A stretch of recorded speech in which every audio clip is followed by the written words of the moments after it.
Howdy, folks. Welcome to Adventures in Oberon, Courts of Everest, our original D&D campaign.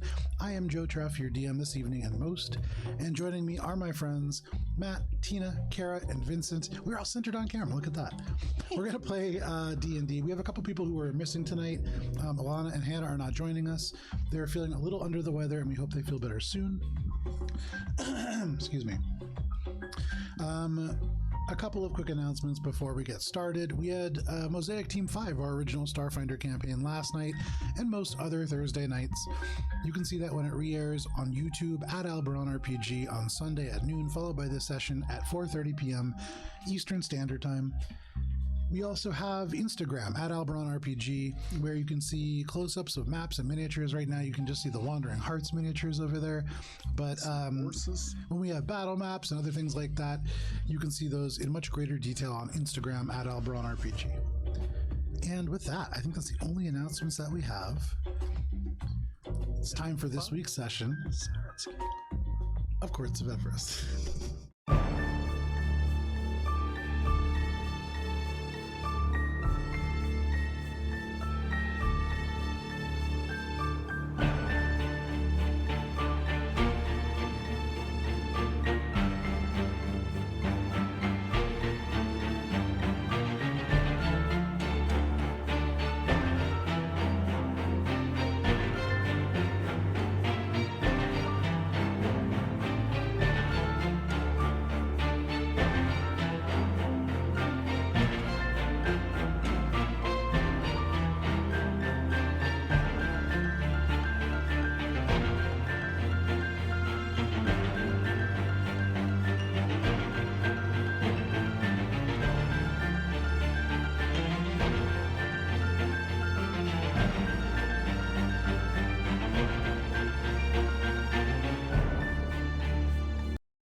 Wandering Hearts.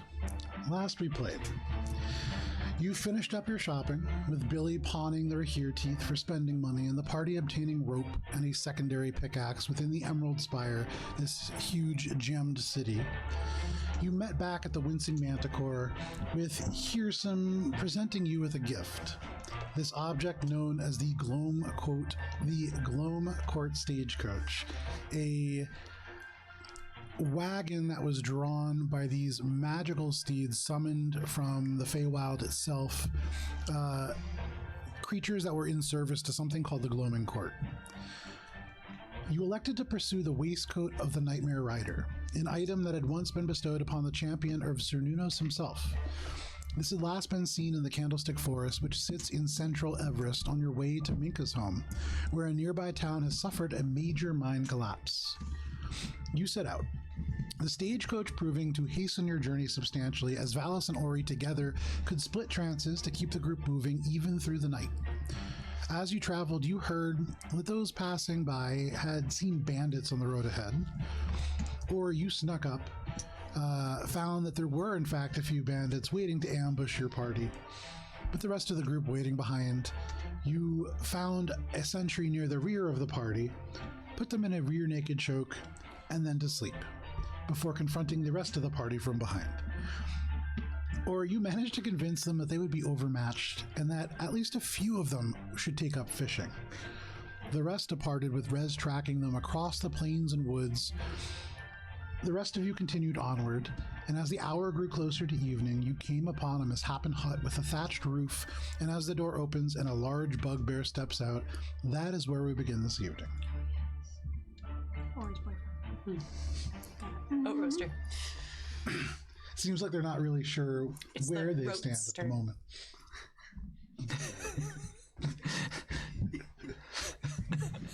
It's a will they, won't they scenario, truly. That's probably what it is. All right. What was the name again? I actually really like that, but no, that's not really what I was going for. Erdon. Okay. Erdon or Erdon't. Actually, The world may never know. It's actually Donnie Erdon. Or he's got a bit of a nerd on. great.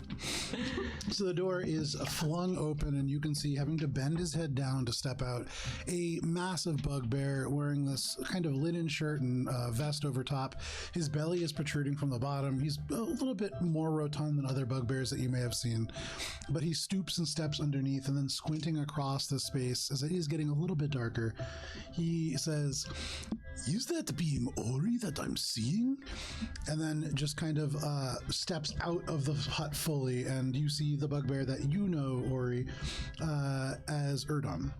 I'm gonna start walking towards him, be like, "Hey, Erdon!" He squints and he says, "Oh, that is being Ori!" And he just steps over and he walks a little bit bow-legged, but crosses the space quickly enough and just snatches you up into a big hug, Ori. And just holds you really, really tight. And he just says, "It's been a long time, Ori. I know. It's been a very long time. How come you haven't come for so long?" It's a long story. Ori. Oh, he sets you down on the ground. Oh, it's good to see you. And are these being your friends, Ori? Yeah, they're my traveling companions. And he goes over and he goes up to you, Valis, first, and just sweeps you up into a big hug, and just goes, "I am Urdon Rotweth. Good to meet you." I am Valis. Sets you down, just walks right Nice past to you, meet you. and just goes right up and just swoops Billy up into a huge hug. "I am Urdon Rotweth. Good to meet you," and sets you down and rushes over and gives Cheshire a big hug, like a cat being picked up, but huge hug. Same thing, and then sets you down again and says, "Ori, how come you did not say you would be coming?" I was really just traveling through. We're kind of in a hurry, and can I kind of bring him over? It's true. Opposites do attract. I'm really not supposed to be in the area, and it's probably not good if anyone finds out. Oh, For well, you either, so... you should not worry. The people that you would be scared of, they are not nearby, have gone north. Right. When was the last time you saw my sister? Not for some time. Longer than I've seen you, I think. Oh, well, we're just... Why are you telling secrets? Are these not your friends? I just don't want to bother them with Secrets are no fun. inconsequential details. Your pink friend says secrets are no fun. This is true. We're just... Ori is scared of his parents, but do not worry. They are not nearby. Our delightful Ori. Ori, he is wanderer from his family, like Urdon, and a little different than others in the Magiocracy. Urdon-like. A match made in heaven. How did you meet Ori? Well, you see, we were doing something, and then there was a road, and then all of a sudden Ori was there, and he's just kind of stuck around ever since. That is what he be doing. Also, this... He is kind of a little bit of like a Debbie Downer sometimes. No, not Ori. Sensitive. sad. Sensitive, yes. What about you? How did you meet Ori? Oh, we were all working for... Ori, I was talking to this one. Yeah. Don't interrupt him, Ori. He's finished. The same just kind of happened. It's... Ori, Yeah. you are supposed to introduce yourself first. Well, see, the thing was... Where have your manners gone? It's... The Magiocracy, not good for much, but good manners. Sometimes. He shakes his head. Would you all like dinner?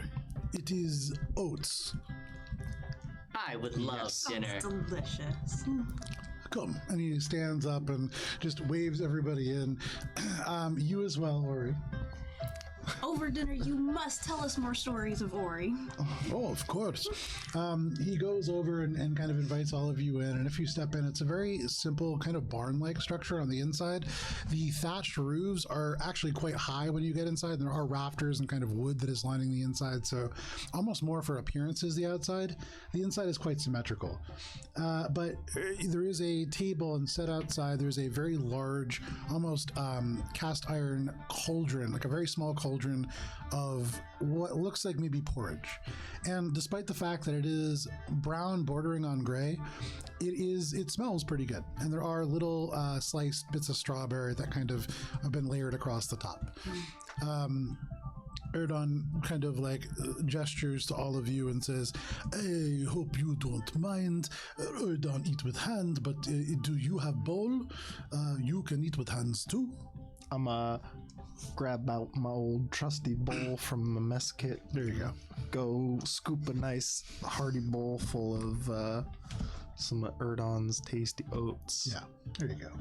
I'm gonna mirror Erdon and eat with my hands after and see how he does it, and then just do the same. It's not great. So he reaches in, and as he does, if you look at his hand, it's almost like Chewbacca's hand. Like it has fur that comes past the fingers a little bit. And so as he pulls it out, there are like little bits of oats that drip off, and like there is fur left behind for sure. But he just takes a big gulp of it, and some of it falls down, and he just goes, oats are so good and good for you. Oh, and you can make many things with these. Stories about Ori. Yes. Well, there are many good ones to tell. What to tell? Ori, what would you like me to tell your friends? One that's not terribly embarrassing or that. An embarrassing one. Well, Do you... early on, when Ori was still trying to learn and be a member of the court, there was a time when he was young Ori, very small, too young to be in court for so many hours. He grew quite cranky, this Ori. Cried for the whole court. Very long ago. I was only... To be young. I'm sorry, did you say you were 10? It's like 6 in fucking elf years. I don't know how elves age. Develops at different rates. I was like, I don't know. How old is an elf when they're like 3 years old? So, like, elves mimic human development to a point, and then just kind I of. was only like 3 years old. I was 100 years old. I don't know what you want from me. Yeah, the first time you said 10. It was only last week. Come on. Tell us the story of how you two met. I can do magic, little bit of magic, yes, but there are people in my family who cannot, like Ori. And so the magocracy, old way of thinking, magic means power, and no magic, no power. Ori, no power. Less than no power, because Ori's family, they have a lot of magic. Magic in their blood. But when Ori came through, and it was very sad, became sad that one time in court, sad for the rest of life, but wanted to cheer up. Saw something familiar, like my daughters. What was that last part? Like my daughters.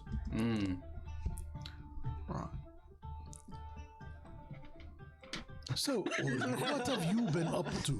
You have been gone for a long time. Well, just been kind of traveling a bit.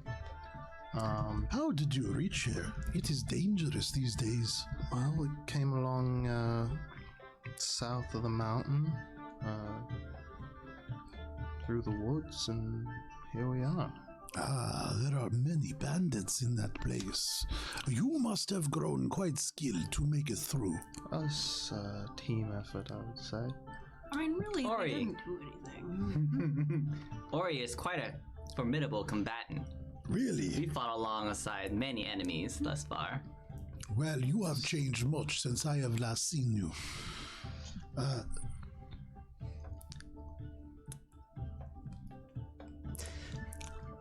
Don't get mad.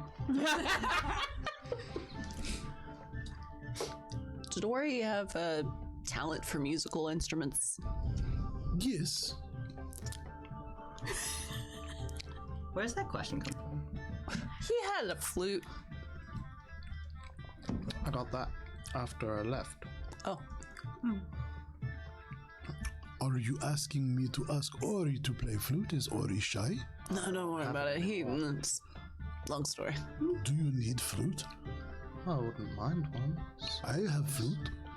I wouldn't want to take yours, Erdon. It is not mine, it is daughter's. Daughter's not good at flute. You do Ordon a favor. He goes, he stands up, and you watch as he heads off, and you hear the stairs creak as he makes his way up towards the loft area, and goes through a couple of chests, and you can hear them kind of open up, and it's been some time since he's been kind of gone through. But he comes back down with a very simple, what looks almost like a bamboo flute. Like, very, very clean wood. There is, like, some separation, and so it hasn't been, like, maintained that well. So like certainly has just been sitting there, but it's a flute and it's functional. Nice. Well, thank you, Erdon. I really appreciate that. Of course, sorry. You should come back more. I might have more gifts for you. Well, maybe sometime. Maybe. But where are you going now? Well, we're actually heading north as well. But you said not to be here. Right. Well, You are going in direction of both of your parents.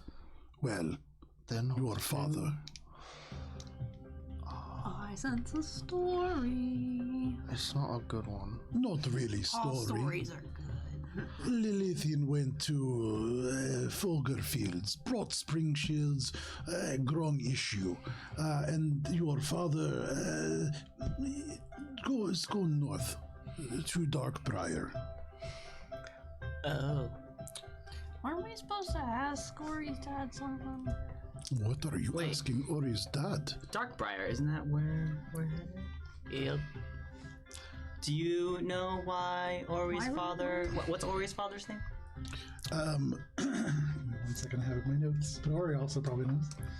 Do you want me to tell? I asked that question out loud in Yeah, if character. you wouldn't mind, just because Okay. I wrote down your mom's name, but I just wrote father for Let's see.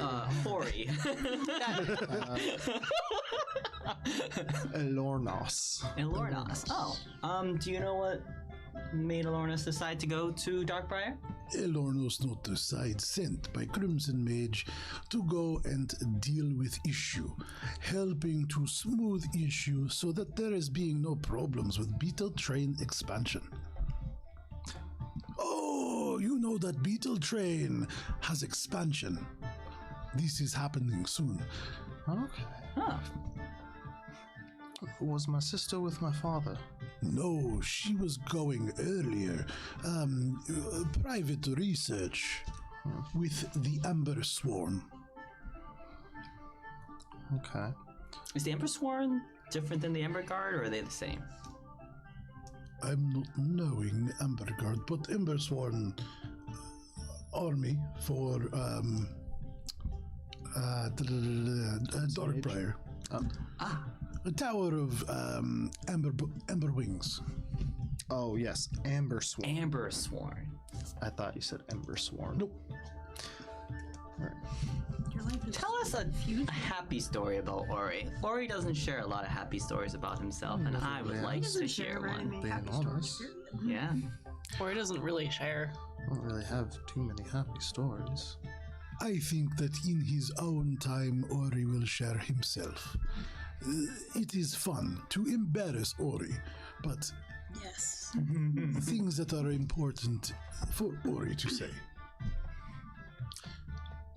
Well, we don't want to impose, but we were hoping we could rest here for the night. before Of heading- course, only one guest bed, but loft, hay, Right. oats. It's just like old times. Yeah. Well, If you don't mind me asking, how are you going to Darkbriar? come outside. I'll show you.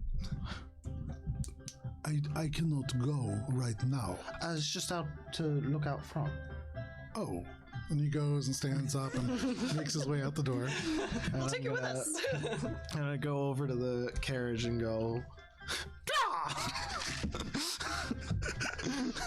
So just these dark around in like a little creatures disappear, sure. And you kind of take it around on the loop, and he looks and very impressed is Erdon. And he just kind of says, Ori, this is very nice. yeah, it was. You do magic now. No, it's from the Gloaming Court. It's Oh, why are you working with the gloaming court? it's not me per se. It's my current employer. Wow, interesting individuals. Yeah, But very nice. I especially like the wheels. it's a nice carriage. Yeah, I like the elk. Yes, it is a little bit scary, but yes, it is nice. They're actually Scary, very but nice nice. creatures once you've gotten up. You want to pet it? No,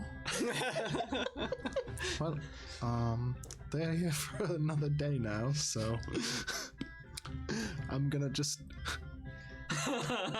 but Ori, this does not answer my question of how you intend to go. Well, we're going to ride this. You have not changed, Ori. I mean, what route do you intend to take? Well, so about that, It is dangerous now. Things have changed. yeah, we're actually probably heading directly in the direction of said danger. Semi-willingly? Completely willingly. Walking back in Okay. as we're having this conversation. Okay. So, yeah, we're actually heading to the woods. The Candlestick Forest. Candlestick Forest. Oh, why? This is not good place to go. Right. You know this. Yeah, we have been asked to take care of the hag situation there. But it's not just hags. There is being ghosts and gallows speakers and giants and tooth centipedes and carrion crawlers and other things that are much worse now. Things have changed, Ori. Like, There's only 2 centipedes. how bad? Tooth centipede. Tooth. Ooh. No legs, only teeth.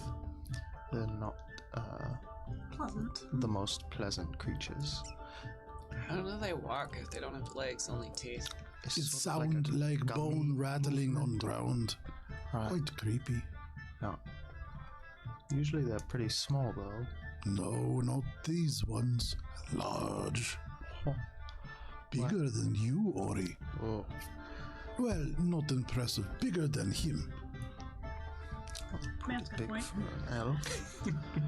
Well, we're probably still gonna have to go there to our own detriment, unless we choose not to. But it seems like we're set on that. We're looking for something in particular there. I forget what it is because it's Well, I gave you flute, so not flute. not flute. As what is it? The We were tasked by our employer to retrieve an item from the Candlestick Forest. right. I forget what A the name waistband. of the item is. Waistcoat. A waistcoat. The waistcoat of I wrote it down. Waistcoat of the Nightmare Rider. Ooh, sounds Makes a lot scary. more sense than Cass waistband. Hellfeather. Is it part of name? I think it's the name. Waistcoat of Nightmare Rider, Cass Hellfeather. Well, I think Cass Hellfeather is the Nightmare Rider. Oh, that makes sense. Right. That's what I think that's what it is. Well, I am wishing you luck with that. Do you have? Dangerous. We're gonna need that. You mentioned the way that Darkbriar was dangerous. Do you Yes. recommend a certain path to get there? Not to recommend, but you cannot go through root creep now. The treants have closed it. How come? I do not know. Is there anything else that you know that's been happening around here? Lots of things, Ori. You have been gone long time. I had a hangnail 2 years ago that got seriously infected. Hold on, I mean So bad. something that's more You weren't there for it. You were not. Devastating. more Your wide small scale. fingers could have extracted it. I mean, But I'm sorry. aside from root creep, yes, we have issue since all other issues around here merit Amber Sworn attention. Amber Sworn's second oath is in and around Red Shale, in and around Tower of Crimson Mage. How's the Crimson Mage feel about that? It is at Crimson Mage invitation. What about the fields? Which vulgar fields? Grong issue. Not sure why. I like Grong. Grong are nice. They make you shit your pants, but very nice, very nice. Ori is And- also a huge fan of Grum. It's true, I've never had problems with them. Exactly, but apparently ruining crops, which they do, apparently. But they are refugees. War is bad to the south. The south? Who's coming from the south? Goblins. Right, more goblin growth. They fight over Big Rock. That tracks with typical grung and goblin cultures. It is how humans behave. That's true. Nasty humans. And elves. Agreed. Erdon, do you have any issues around these parts? Anything that we can help with? Repeatedly, I have hangnail in this toe, and he goes. and he- have it. No, not right now, but every couple of weeks it comes back. Not sure why. Maybe curse, but probably need new shoe. There are many problems around here. Actually, I do think there are, like, it's a very specific curse. To the west, there is rumors only, not fact, but rumor, Ori, that the mage that sits in the Tower of Frozen Sea Foam has gone mad. Start fight? Yes, this one. He amasses armada of ship to dredge the bottomless blue, but no, that's not possible. It is ocean, Ori. That is lots of water. That's, That sounds more fun. Can we go do that? you might end up having to. That was someone that I suspected might be involved with the people trying to resurrect the Dark One. Gotcha. Right. Were we involved with that? Well, when we were at Diatre's mansion, Right. Okay. And he was one of them. there was It's hard to keep a track sometimes. It all just kind of blurs together. symbols from this Well, particular. Erdon, I have a little bit of healing power. If you have a disease, I can try to cleanse it. Do you mind if I... It is not disease. And he looks like a little bit embarrassed at that. And he goes, it is just hangnail you get from Shu. And also when, just do not worry about this. But thank you. But that is what is going on. And also many people coming from south. But that is for manual labor for beetle train expansion. Where is it expanding to? To Crimshale, to Tower of the Crimson Mage. Oh, Which also probably why Amber Sworn are here. right. Keep things safe. That makes sense. But you're going to Darkbriar. There is much problems with their minds. Be careful. Right, that's why we're actually going. We heard about a cave-in. Yes, it is because they dig too deep. Crystalline crawlers eat the miners. I told you something sticky. Or was it stinky? Are crystalline miners stinky or sticky? Crystalline miners typically sticky at end of day of hard work, but crystalline crawlers, now those are almost like elementals, but Spiders? no, hands. I'm sorry. Crystal hands. Big hand that crawls and is made of crystal. Crystalline crawlers Like is what the this. size of your hands or like the size of my body hands? Oh no. He goes over and kind of looks around and points at the chair that Chester's sitting in, which is just they're all handmade, like a little bit different. Chester's a little bit smaller than the rest, but he points at that one and just goes, maybe that size. Strong grip made of crystal. Sticky. That's gross. Yes. I don't think that's what the sticky thing would be. They're pretty rigid. But would not go either way. Too confined underground. Not for me. Well, typically I wouldn't either, but here I we are. would not even fit. Too narrow. That's true, but you could probably squeeze in there. You smell something bad. You have to squeeze Oh yes. like a lot. Oh yes. Well, I mean, Have you never been to mine? Not really. Oh, it is very narrow. Like the earth is giving you a hug I do not like. But I do like hugs. I mean, Me too. we've been in a literal volcano. I think you could probably manage. That was a very spacious volcano. This is not spacious. Good real estate there. We've been in Underdark. Shadowfell. Yes.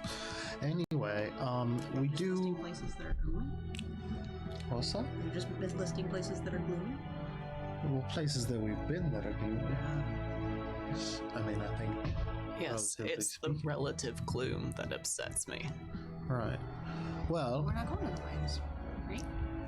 in any event, our first objective, as it were, is to track down the hags in the Candlestick Forest. Maybe do not go for hags in Candlestick Forest. Maybe sneak into Candlestick Forest, sneak out real fast.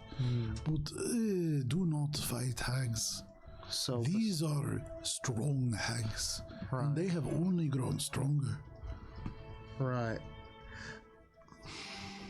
You wouldn't know anything about any dragons being around these parts lately? Not around here. Have you heard about over near the Emerald Spire? Not much. Right. Well, these hags may be involved with an ancient red dragon that is very, very, very, very terrible. Yes, that is not being good. Right. So we're. And you are going in this direction? That's what it seems like these days, yeah. You are much braver than remember, Ori. It's, yeah, that's a thing that has happened.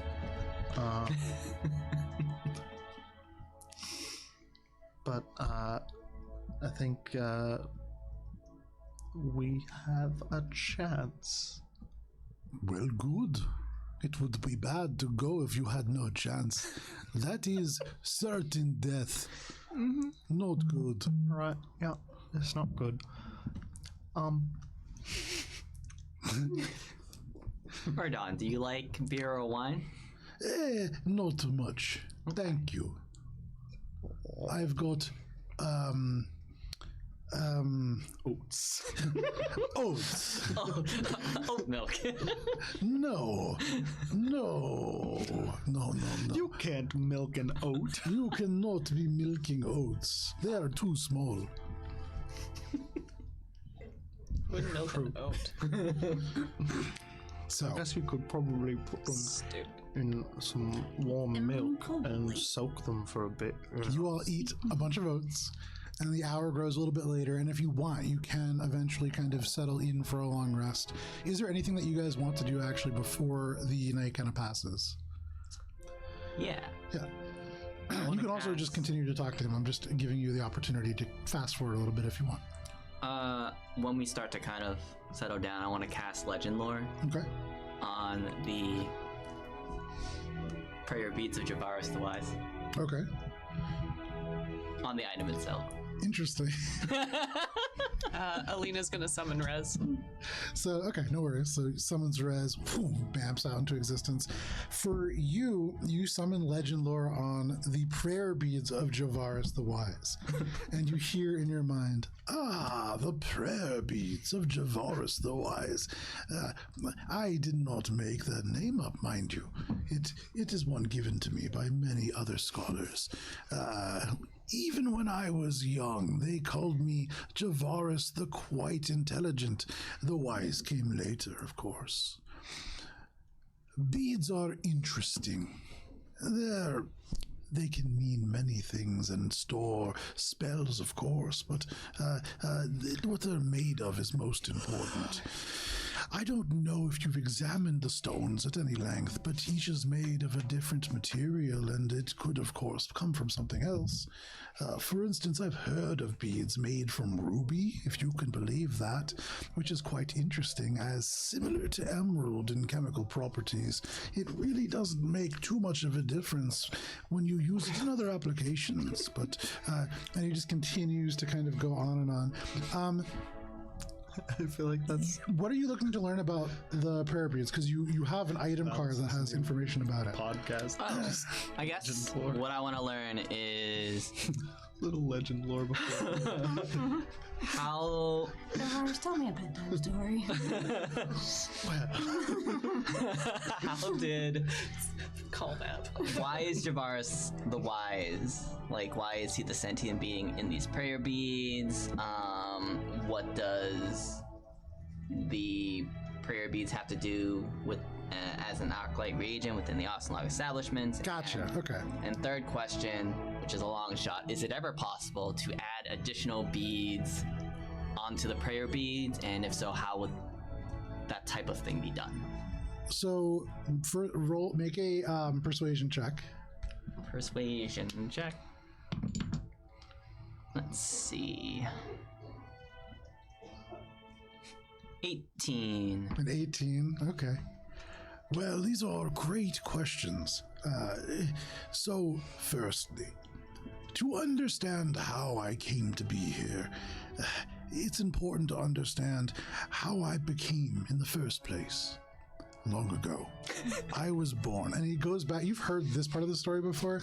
The first 2 hours is spent talking a little bit about kind of the lore behind Javaris, his favorite food as a kid, the time where he skinned his knee and it healed to look like a little bear almost in a scar form.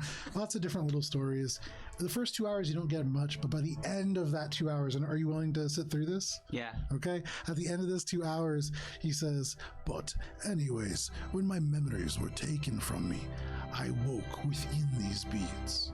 And it is for this reason that I do not believe that I am dead."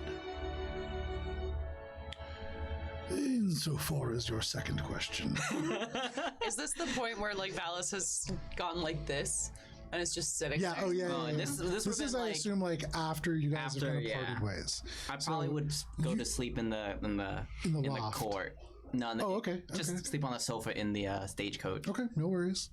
And so, what was your second question? That was Was something Arcana class? What's all make that a persuasion check. about? Oh my god.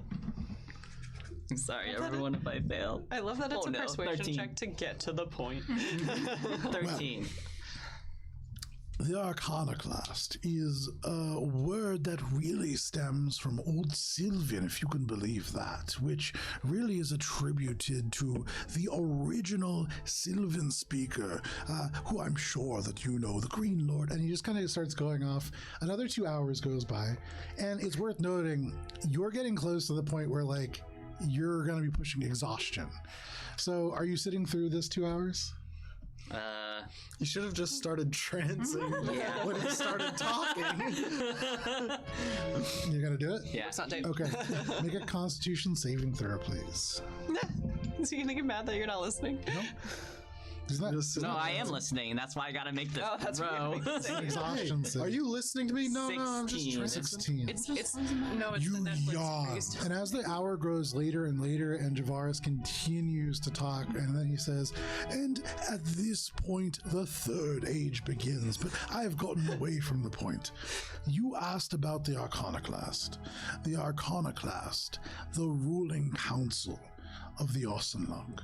Any member of the Arcanoclast has unrestricted privileges within any of the collections. What would you want to know about the Arcanoclast, Valis? So on the item card it says Arcanoclast. I'm just trying to understand what does that mean, like for the prayer beads? Like it's like what can the prayer beads do? So underneath Arcanoclast, what does it say? The necklace will serve as an arc-like reagent within the Osenlok's establishment. Like what does that mean? Gotcha. So an Arclight reagent, an Arclight, prior to development of teleportation magic, was something that you could use to cover great distances in mere spans of time, not just physical space.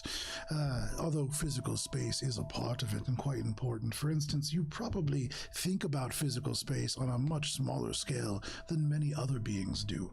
And time is also a physical space, believe it or not. Speaking of time, and he kind of gets off for a second, but then goes, an arclight requires a reagent to use, and one who holds this reagent can utilize the arclight's different capabilities to travel to different places. For instance, in the Osenlok, arclights are used to travel from floor to floor and to some of the more abstract collections. Okay. Can you only teleport from an arc light to another arc light? Only to connected arclights, yes. Okay. And now for your third question. Oh my god, why do I ask so many questions? That was your first mistake. There is a group Natural 20. We gotta speed this up, Jafar. Chase, old man. You know, Vadis, the hour grows quite late, and you must be prepared to sleep soon. But I will say, it is of course possible. I don't quite remember how, but perhaps if you could restore my memories, I might be able to do this for you. I created this after all. How do I restore your memories? Well, it is quite late, Valis, but memory begins. You know what? It is quite late. Perhaps a story for a different time.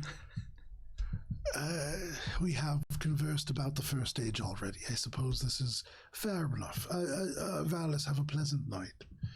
And, You too. I enjoyed this conversation. You do not need to make another exhaustion check. You begin your trance. Anybody else stuff to do before they fall asleep? Anybody who goes to the stagecoach could just see Valis like just kind of looking at the prayer beads fondly. I want to catch up a little bit with Erdon. Okay. And then when I'm going to bed, I'll probably start doing some tinkering with my tinkering stuff. Okay, no problem.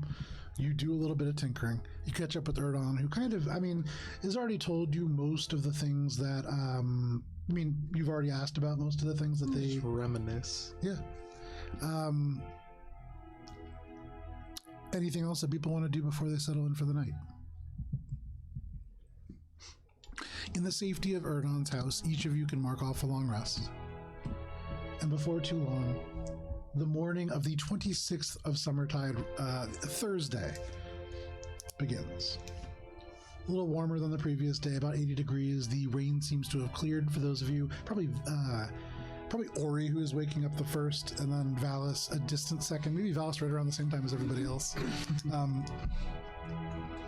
1 second here.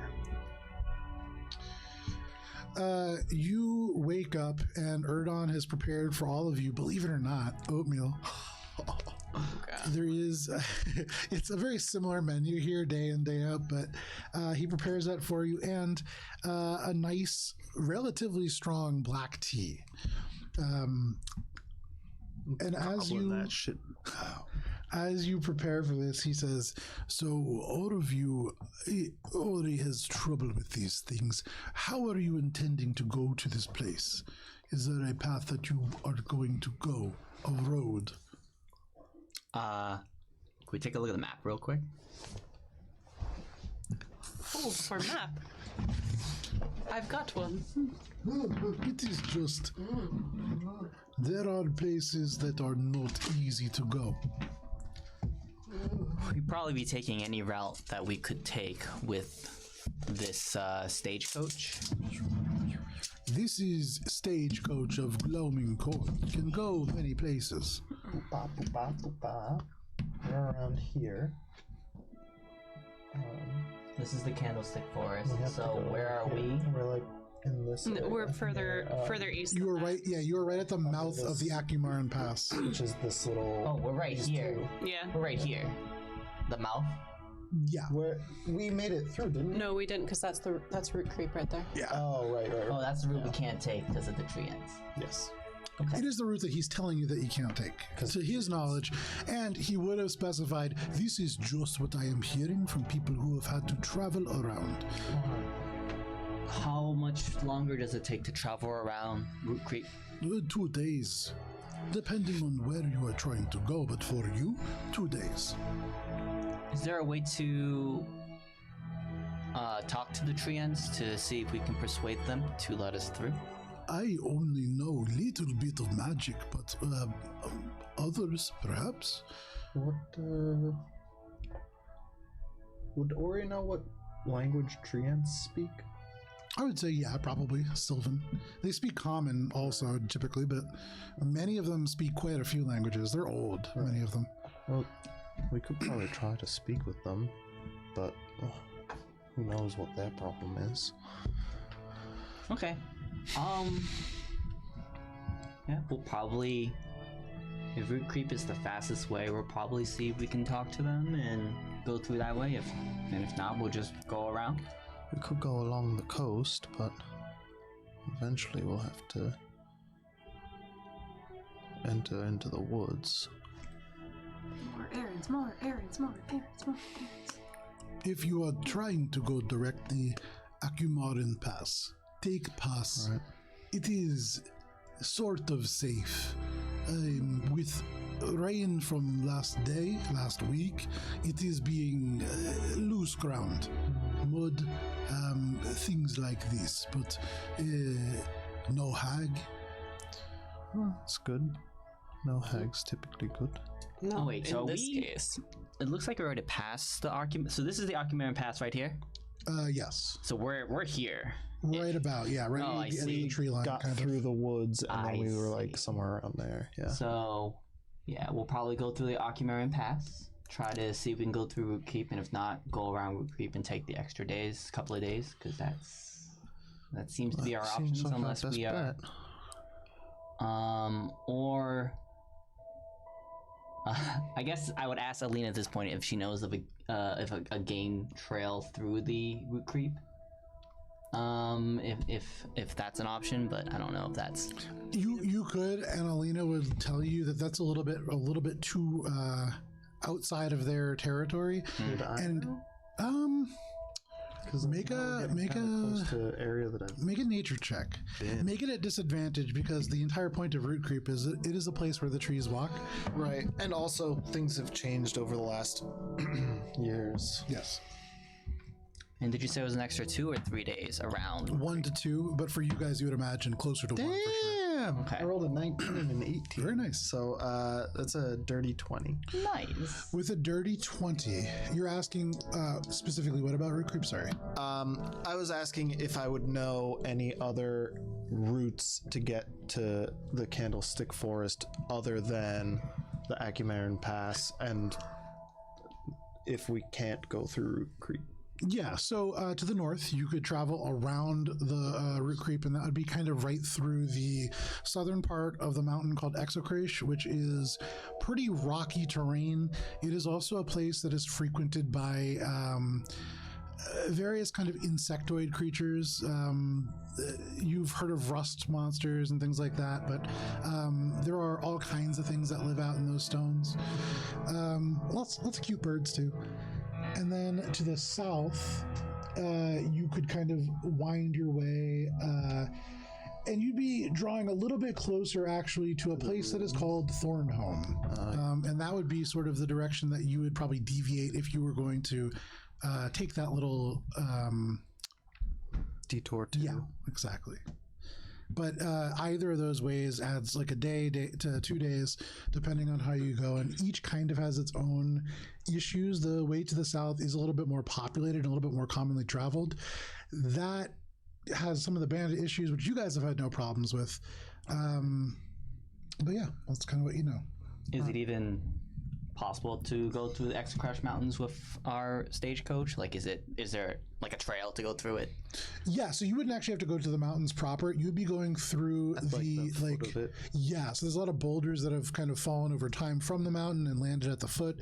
There are areas of kind of like hills that have built up from sediment that has slid down. Little valleys. Yeah, but it's not impassable for the coach. If you were to go like into the mountain proper, yeah, that'd be tough. Ori does know that there's the beginnings of a road that winds up that mountain on the western face. People don't really travel it because it's a road to the top of the mountain, and it isn't like cobbled or anything like that. It's just dirt. Yeah. Go to the top of the mountain, you're like, oh, cool, you're at the top of the mountain. Yeah, I mean, it's a cool mountain. It's big. You're cool, you're at the top of the mountain. Along the coast here, you can't just completely go around because the mountain juts out a little bit into the lake, right? It does, yeah. You could.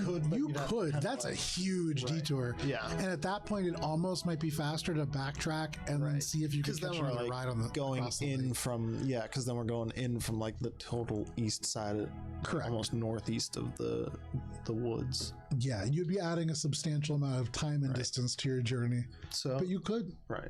So technically, you could sail east, and if you go for far enough, you would hit. No, I think he means you would like hit Dominion. If we go down here he and sail that way and go all the way around. Yeah. You would hit Dominion, and you would land roughly in the ruins of a port city. So the world's not flat. It's not. It's vaguely round. Ooh, vaguely round. Spherical-ish. Spherical-ish. It's a little lumpy in places. It bulges towards the center. But yes, vaguely spherical. So yeah, we could go around the mountain, but I wouldn't suggest that. That would take a while. We could go just past the southern side. We could go down, but that's also going to be more populated, or we could try our luck with the Treants. Treants. I agree. Treants. Direct route. These oats are delicious, by the way. thank you. I am roasting them myself. It's just like I remembered. They are just like I used to make. But now, Do you ever make bread out of these oats? no. I do sell the roasted oats. I would take them myself in ebb and flow, but there is big cooking competition, and I thought to go, but there is Gaki who is making soup, so safer to stay far away. I have somebody coming to pick them up for me in 2 days. Someone's coming to pick the oats up? Yes. Huh? Alright. Well, it's been very good to see you, Erdon. And you too, Ori. You have been gone too long. I know, I'm sorry it's been so long. You should come back more. Your parents not as nearby as they used to be. Right. Well, I'll try to come back when I can. And I hope I can see you soon.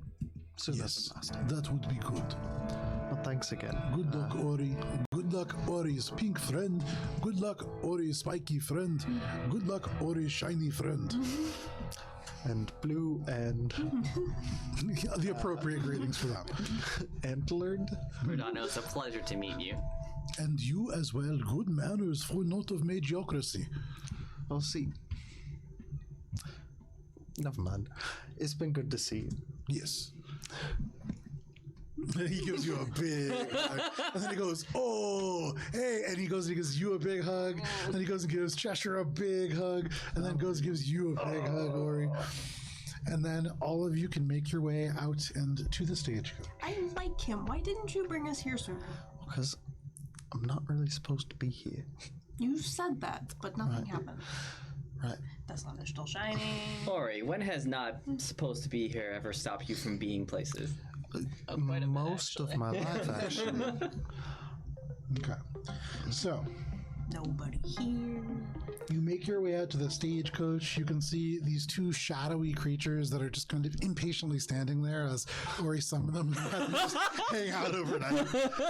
Though they are silent, shadowy creatures with red eyes, you can see they almost kind of I bring them some impatiently- oats. They do not eat them. This does not seem to be part of their diet. Damn. I thought they'd love them. So that is a swing and a miss. But you can make your way back out and onto the woodcarver's path, which slowly winds its way to the west. If you are doing this, Ori, are you driving? And is anybody else joining Ori out on the bench? Billy I will. Oh, go ahead. Billy will go. Billy's up there. Everybody else, Including my own bench yet again. Yeah. Okay. We have a routine. Valis is like Valis, you were casting something. middle. Oh, I was gonna cast Speak with Animals, but if I'm in the back, then I'll do that some other time. Okay. No worries. You could do it before you got in. Be like, hey guys, did you have a good night's sleep? Yeah, you can. Yeah, I'll cast Speak with Animals before we get inside. No and just say worries. hello to the animals. They look at you, and you get the sense that they don't comprehend what you're saying. These are not beasts. Oh, They're like astral creatures or something. okay. Who knows? Creatures. You guys get off, and the car begins to move. Ori, you and Billy ride up front, and you make your way across the woodcarver's path, the wooden plates kind of clopping underneath the giant wheels. On either side, there are boulders and shelves of stone that pierce through the grass here. The trees kind of fade off into the back, and though they do still dot the landscape, but mostly in copses, little clusters and groups on the top of hillsides. It is mostly stone and prairie here. You do see the rocks that are here have little clumps of moss and blue star creeper that are growing along the crevices, which sprouts out these tiny little blue flowers across them. Ori, despite the fact that it is much warmer, it does begin to drizzle ever so slightly. Not enough rain to even really be annoying. In fact, with the temperature being about 80 degrees, it's almost refreshing. But as you are leading this group, could you go ahead and make a perception check, please? Could I do a cool rock check for Minka? Yeah, sure. 19. Okay. What does Minka usually do? Nature? Yes, I believe. Nature or investigation, it kind of depends on the context. But Ori, could you roll a D100, please? Oh, I haven't rolled a D100 in a I think I while. got a 21 for a cool rock check. 21 for a cool Use rock. the Ori dice for this. We'll get back to that. Uh-huh. 36. 36? Yeah. Okay. So, you all begin to make your way, and as you get underway for a little bit at first, Billy and Ori, the two of you, are making pretty good time. As the first hour passes, it does begin to go from a drizzle to a much harder rain. And Ori, after a little bit of time, Cover over. I read the Okay, fucking yeah, no problem. You pull this thing over, and the awning absolutely keeps you dry. Fuck yeah. Beyond that, as you pull it out from underneath, these two lanterns swing from underneath, having been wrapped up in the actual canopy, and almost like magic, these two purple flames. And you have a little bit of Very cool. But the rain does fall, and Ori, before too long, it's actually hard to see. Beyond about 60 feet, you still have a pretty good range of sight, but it does get a little hard to see. And that does make it a little harder to plan your route. Not terribly so. There are points, though, where the ground does become quite muddy, and as Erdon said, the recent rains have already loosened the ground. This makes it more so. And at a certain point, you notice that these creatures, as they are walking forwards, start to drift off to the left, and you realize they're not drifting off to the left. The cart is kind of sliding. Can you go ahead and make an animal handling check, please? Ooh, okay. 19. 19. You are able to grab onto this rein and kind of tug them and get enough so that they can compensate for the cart itself. You get the sense that they were almost like slowly kind of breaking away from this cart using the weight of the mud, but you're able to get back on track and you don't get bogged down too much. This way. Ori, there is a brief moment where, as this is happening, you recognize that down near the area in the mud, there are tracks that are kind of moving along. A little bit old because you can see like water has begun to fill them up, but they're deer tracks. And you can see maybe 2 or 3 deer that have kind of come by, and they've done so at quite a run. But you make your way, and you do lose a little bit of time to that mud. What was the result of the cool rock check? We're gonna hold on to the cool rock check for just a little longer because there's just mud right here. Make us keeping their eyes out. Soft rocks. He's just like, man, rock slurry everywhere. Yeah, I mean, if you got a microscope out, there might be some cool rocks, but this is sand. So, Ori, the first couple hours goes by, and you feel like you're keeping relatively on track. But make a survival check because now with the vision kind of obscured a little bit, it's getting a little harder to stay on track. And Hey, just like really focus in over there, and Billy gives you Bardic. oh, okay. Which is Should a I just D8. use it? I got a good roll, but like, it doesn't hurt to use to you. more, right? Up to you. It's your bardic inspiration. I like surviving.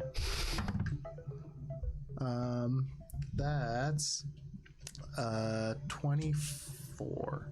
24. Okay. With a 24, the rain kind of slackens up a little bit, and as you realize that the wind is really pushing and driving the rain more than the actual rain is falling harder, you bring the cart a little bit closer to the areas and the larger stone outcroppings off to your left, and that provides you a little bit more wind cover. It becomes a little bit more pleasant, and you make pretty good time for the second little leg of your journey.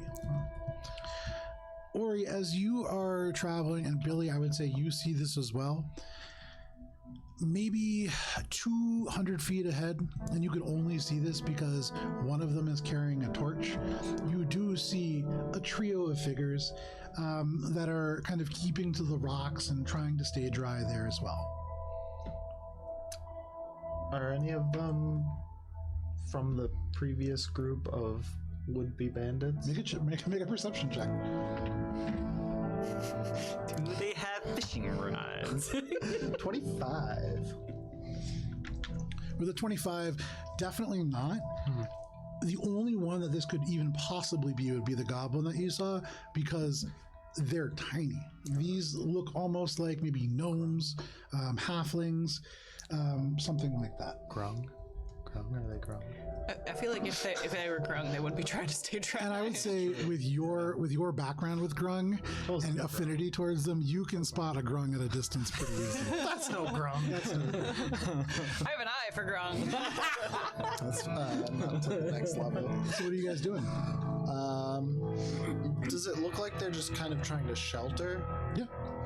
I mean, they're walking and they're following the same kind of path in reverse as you guys, and so you guys are heading in the exact same direction. Towards us. Oh, they're going in the same direction. Coming towards you. Oh, okay. So we're gonna encounter them. Just go around them.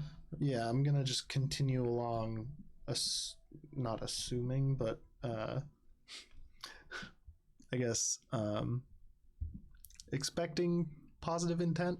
Okay. Billy's gonna put a hand on her sword and be ready. Okay. So you draw within 300 feet, within 200 feet, and it's about this time where you see the torches start to move a little bit, and it seems like they have kind of spotted you. And as you draw maybe like 50 feet closer, Billy, you recognize that these are not grung, not goblins, not halflings. These are children. You see 3 children, one of whom is wearing what could be described as leather armor. It looks like maybe discarded bits of like leather garments that have kind of been tied together, not truly sewn. Pieces have been like pierced in and then tied together. You see one who is wearing elements of cookware as a knight might wear armor. And then you see a third who is dressed in cloth elements, and they are wearing a broom head kind of over their face, almost like a beard. And these three individuals are holding up real-life torches that have actual fire on them. But as you draw a little bit closer, they pull off into the side to try to let you pass. How far away are we from the Candlestick Forest? A good distance. Yeah. We're like here. Yeah, just double check. Maybe like halfway. It's like morning-ish still. Yeah, probably late morning. It's, good noon. You could see they all kind of look at each other. Good morning. And then the one who is wearing what looks like cookware almost as armor kind of steps forwards and just says, "We're letting you pass. What do you want? We're not supposed to talk to adults." Oh, I'm just curious what three children are doing out here. We're not children.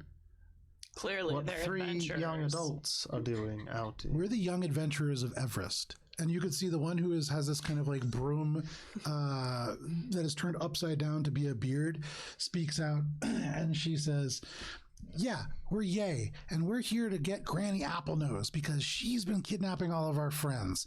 And the other person who's wearing the leather just kind of like holds up what you would imagine is probably in their mind a dagger, but it's just a stick. And they all kind of nod in agreement. Granny Applenose, you say? Yeah, Granny Applenose. Billy's gonna give a once over to all three of them, Okay. and just take in general appearance and kind of get more fine detail on. Make a investigation check. I hear the talking, so I'm gonna open the front door and be like, "Hey, what's going on?" They all just kind of jump back a little bit. Oh, The young adventurers of greeting, young adventurers. Billy does not care for these young adventurers. He's got an 8. Yeah, hard to tell. They look like kids maybe, but who knows? Could be bears. So you said that Granny Applenose. Applenose, she's taken some of your friends. Yeah, she's taken all of our friends. And where has she taken them? We're trying to find them. That's why we're out here. We're young adventurers. Aren't you adventurers? What are you doing here? We're actually... Sorry, I got That's this a very one. good question. Young adventurers, They would you all like a turn- boon for your quest? They all look at each other. Make a persuasion check. Oh my god, it's not good. It's like 9. Eyes are just rolling in Billy's head. Oh, No, God. thank you. And I'm trying to. The one who hasn't spoken so far kind of leans forward to the one who has the beard and just whispers, "Can you believe this guy? This booner trying to give us a boon?"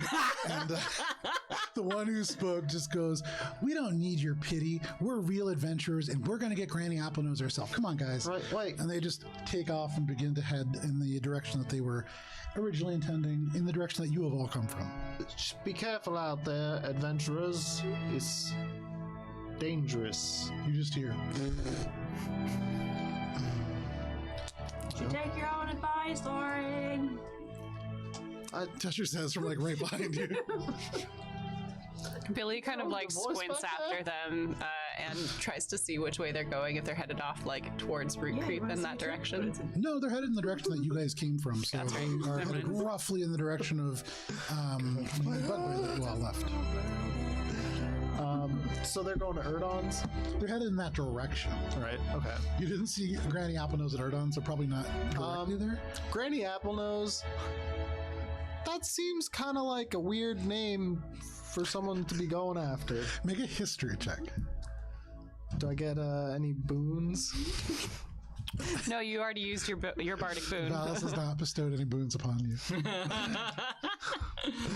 9.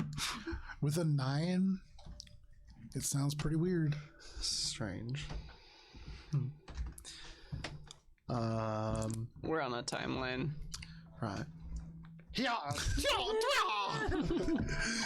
They take off, looking a little annoyed every time that you do that, almost more so each time. You remember here's some saying that like he'd heard that you can form bonds with creatures, but these are not ones that will be I bonded don't know, I to you. did pretty well last time. It's more that the way in which you were talking to them. But no worries. You begin to make way again. Or Clip top. go ahead and make one final survival check here. The afternoon kind of begins to wind into the evening, the very early evening. Oh no, should have given you bardic for the.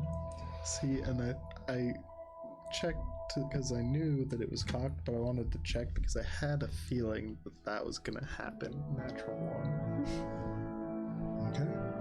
Hi, Stagecoach. It's So, been yeah, fun. Wait, for a total of what? For a total of Natural one's all I had to hear. natural one. Give me 1 second here. What was this check for? Surviving. We want to survive, right? Apparently not. I wanted to, but I guess the dice got a did not. Netflix. We all have wants, but then we also have realities. You can't always get what you want, but sometimes you get what you need. And I don't know if this is the case. Ori, as you are beginning to make the next leg of your journey, it was beginning to get a little bit more pleasant. But as you like watch those kids kind of make their way out, and they're just almost out of sight, there is a thunder, and all of a sudden it begins to rain, and rain in earnest again. You pull this thing out again, and you see all of the kids' torches immediately doused. They're just caught out in the rain because they had kind of gone back out into the field a little bit. But you see their forms like run under the rocks again. The lightning strikes, and it is a storm now. Oh man. Well, that'll probably keep them from going after Granny. At least for now. The clouds overhead begin to kind of lump up and churn, and it begins to rain. And even here, where you don't necessarily see the sun, the clouds are lower than the sky, than the kind of astral eclipse. And so before long, you just see a blanket of gray over top. And it begins to pour. Begins to lightning, and every now and then there is just this thunder that shakes the windows and the wheels, and then there is a and all of you on the inside hear that, and or you jerk out and see behind you, and there's nothing.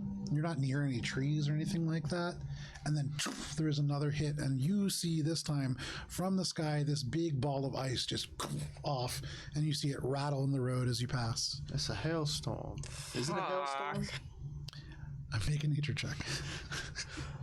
It's not something throwing ice blocks at us.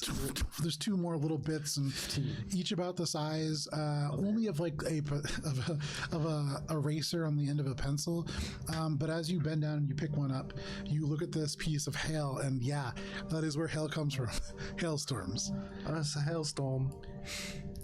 For those of you on the inside, all of a sudden, it is just like this. Tapping begins, and it grows louder and louder until it's just like somebody is dropping dried beans down the outside of the stagecoach.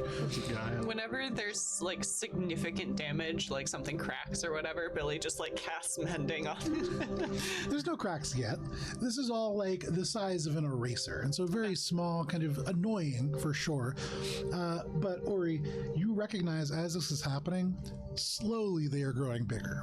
What was a pencil eraser very quickly becomes, the nub of a pencil that's been wound all the way down, and then the pencil gets a little longer, and all of a sudden there is a point where, Billy, you turn around and there's a dent in the actual top part of the wood.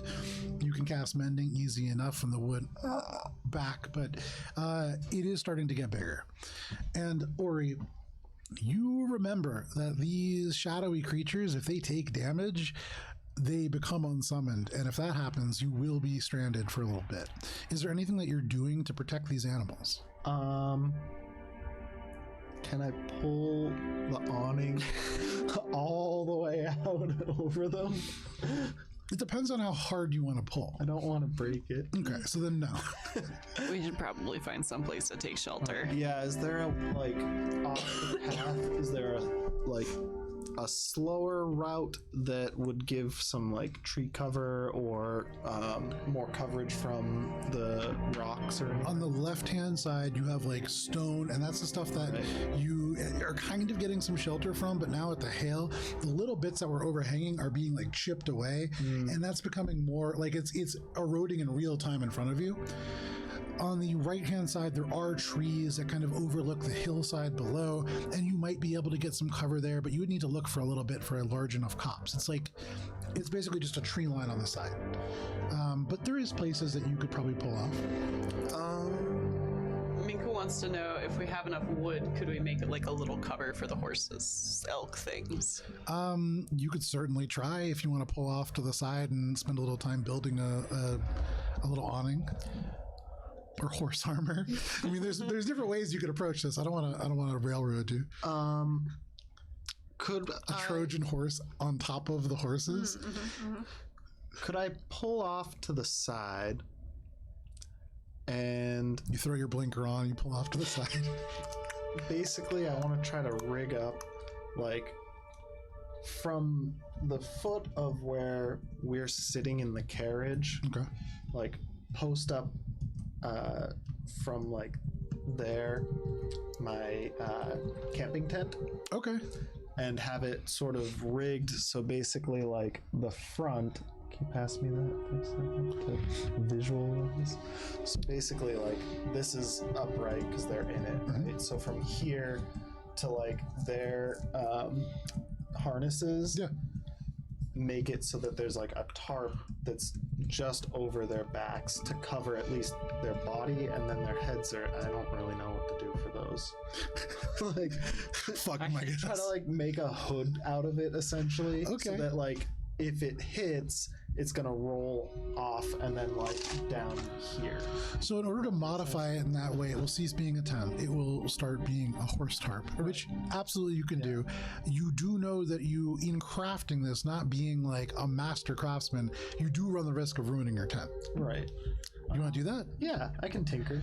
Cool. Do you let Make the a rest of check. us inside know that this thing you're trying to fix? like, Suddenly the I'm horse stops. assuming we stopped Yeah. and are talking about I'm it. stopping and I'm getting out. I'm gonna, like, I'm gonna try to give the what are the Shadow Riders, whatever they're called, Shadow Charger. the Shadow Chargers. I'm gonna try to give them some cover, and I'm gonna start. While he building my does little that, tent. can I'm I- assuming Minka is providing assistance, as Minka was the one to suggest it. Yeah, Minka's like, oh yeah, no, I'm going to help. And then as soon as Minka gets out, you see the eyes just become big, and Minka just goes, ooh, and like goes over towards this tree. And you can see Minka has found what looks like a pretty mundane rock, just a very spherical looking, just gray stone. It almost looks like an egg. But Minka is currently like working it free from the mud, and the suction is making it kind of hard for Minka to rock free. Minka's going to be at this for a second. For you, Ori, if you want to begin crafting this, go ahead and make a check with your Tinkerer's tools. Nice. Is it sleight of hand? I believe so, yeah, and then proficiency if you're proficient. So you're crafting an awning to be over them. Essentially, yeah. Yeah. While he does that, It's an awning with hood, I want to just mention. While he's doing that, want Billy them to- just like I want comes to- inside too, want to so as take not to this get pelted with hail. Yeah, Well, I that guess makes sense. one of them is an elk, so it's got antlers, right? Yeah. So I could put them on the antlers, and that would help be like one of the stakes for the awning. I don't. Make a flat intelligence check, Ori. Is this a good idea? Probably not. 17. Ori, it's dawning on you that since this hail is strong enough to damage wood, it's probably going to make Swiss cheese out of your tent. Yeah, I kind of Wow. figured. So while he does that, I would like to try to commune with the horses and pet them and try to ascertain if they would let me ride them. Okay, make an animal handling check. Are Okay. we like sheltered enough that we're taking damage from the hailstorm, or is At it? the moment, no, but it is beyond the rain now becoming a pretty steady rattle, and these pieces are getting louder. And Billy, every now and then you do see the top little dents and dimples appear in the wood. I did roll a 28 for my tinkers. Okay, we'll get to that. A 4. You go to pet the horse, and the horse just jerks away from you, kind of unnerved by this hail. Although, make a nature check. So, in Can I roll that recognizing- for the animal handling? Let's see. Sorry, I'm just complaining. 14. Okay. in recognizing that the sleet or the hail is gonna shred the tent, I'm gonna try to reinforce it with the rope so that there's like a layer of rope kind of weaved through. If that makes sense. Yeah, so I mean, you're talking about a square foot of rope. Yeah, you could do that. I mean, you're sacrificing a lot of rope to do that. I'm not like sacrificing it. No, but it's not quickly available now. It's going to be, woven into a tent, and so you can't just whip it out and save somebody with it. Oh, now. It's, well, yeah, but everyone else just got like 5 billion okay, ropes. no problem. It'll take you about 30 feet of rope to do, but you can definitely do that. well, And with that check, no problem. I've got, I think, 90, so. So, Valis, as you are considering, first of all, these creatures not super thrilled with you being there, and you're like, man, that sucks. And then you think about it, and you realize it's not that they're shying away from you, they're just kind of nervous. And they seem to be directing most of their attention towards the sky, which makes sense. You look up, and immediately, ding, you're like pelted right in the head with a little bit of hail. But what catches your attention most isn't the hail, it's that the clouds are moving. But because it is about to be 8:30, this is where we're going to step away for a quick break. Are we about to fight? Thank you for sticking with us so far. We'll be back in 10 minutes. We'll see you then. Gonna fight a storm.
and welcome back to Adventures in Alberon Courts of Everest, our original D&D game.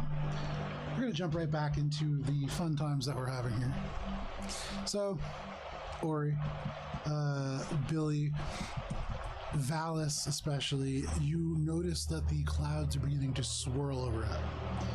And it's at about this time that you realize the shadow steeders, these shadowy creatures that draw this carriage that all of you are in, they're not distrustful of you necessarily. I mean, maybe, but that's not really why they're shying away. It is because these clouds are beginning to swirl overhead. And the hail is beginning to slacken off, the rain is beginning to slacken off, and you're realizing that it's almost directly overhead that they're swirling. Does this look like a natural occurrence? Make a nature check. Without making a nature check, I'm gonna look and say, this isn't natural. Interestingly, it's a storm, and it's been raining off and on. That's not that unusual. There's something about this storm, though it does seem natural, that seems a little strange. I would like to use my eye for detail to spot any hidden creatures. Yeah, go for it. That's correct. Ooh. 26. Okay. You look up. Strange. The clouds are beginning to swirl, and all of a sudden, as you're looking up, you see beyond just churning like a storm overhead, it's now beginning to distend, and there is almost like this like drip of clouds that is swirling down in the direction that you are kind of looking from. And in that moment, you can see up and through into the sort of interior of this storm. And for just a moment, Ori, you feel like something's looking back at you. There's something up there. That's not natural, you're right. How far away? You said the storm seems to be descending?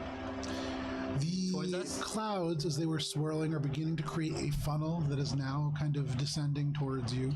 And it's coming quicker and quicker. And as the hail has drifted off, it really seems like it's because you are in the middle of this funnel as it descends. Not a tempest. This is something that is known as a tornado. And it does begin to drop down from the sky, stretching and spinning, and it begins to connect with the ground, or only about 300 feet away. And almost instantly, the ground begins to rumble, and you can see off in the distance rocks and dirt just begin to drift up. 1 second. I think we gotta run. I think we gotta hightail it. And this is while Ori is like in the middle of sewing a like a tarp and stuff into like a canopy for these creatures, but certainly getting a little bit more tense. Because we can't. This is just a natural occurrence, and we have to run because we can't fight nature, right? Or you put your hand on your bow, wondering how effective this would be against No, nature. I'm hopping back in the carriage and being like, we gotta move. Suddenly, for all of you now, as Ori says that, it's a little hard to hear him, and then one by one, your ears begin to pop. What the? Are you beginning to move? Yeah. Okay. Is everybody? So who's out on the top of this cart? yeah, if everyone's. Billy's back on top with Ori. Okay, so Billy and Ori in the rain on the top, everybody else inside. There is a as Ori begins to get underway, and you begin to move through the mud. And I'm trying to move away from this tornado.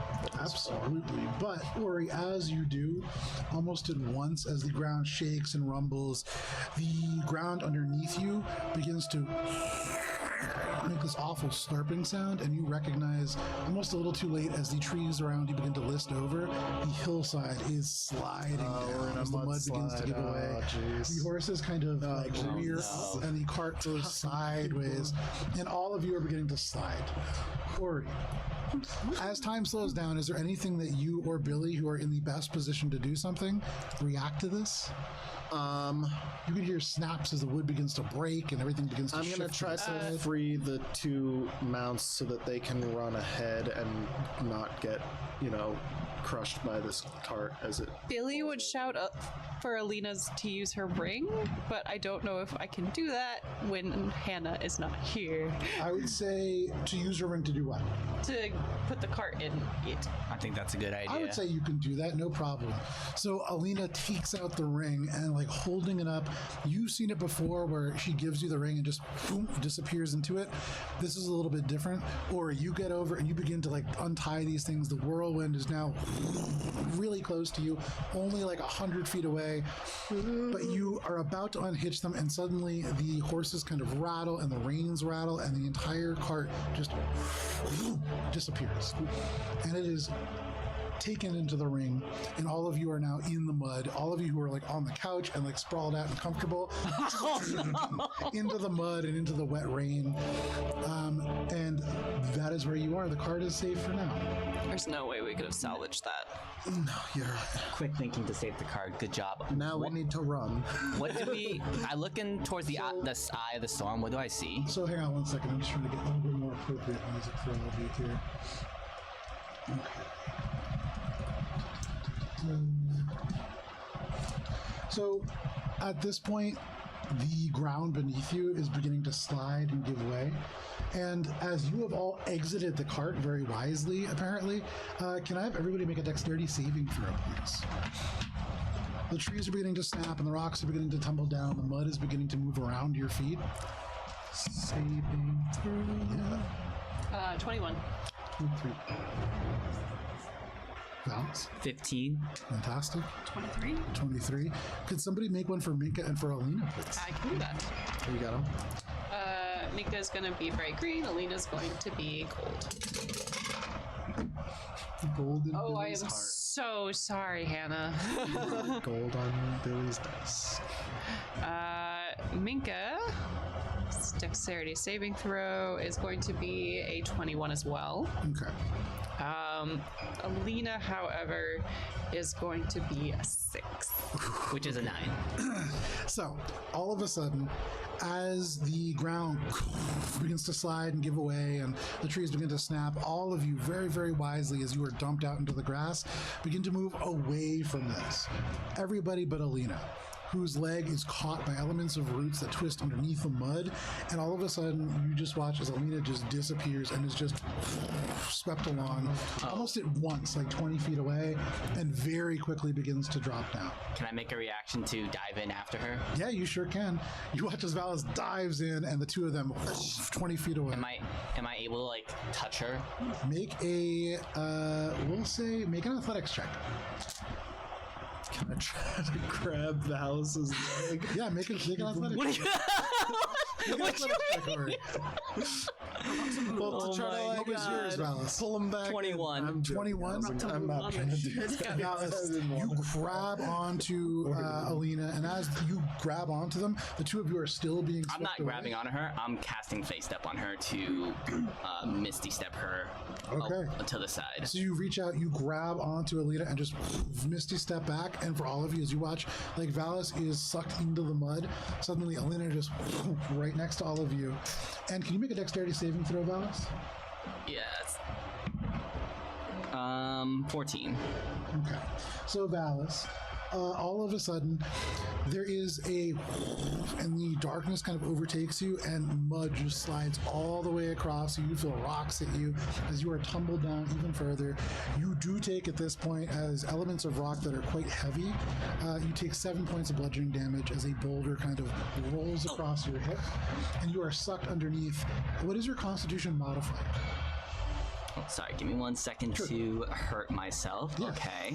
Constitution modifier. How far is he from us? Plus 5. Plus 5. How far is he from us? So at this point, about 50 feet away is Valis, as you watch Valis just go underneath the mud and just disappear.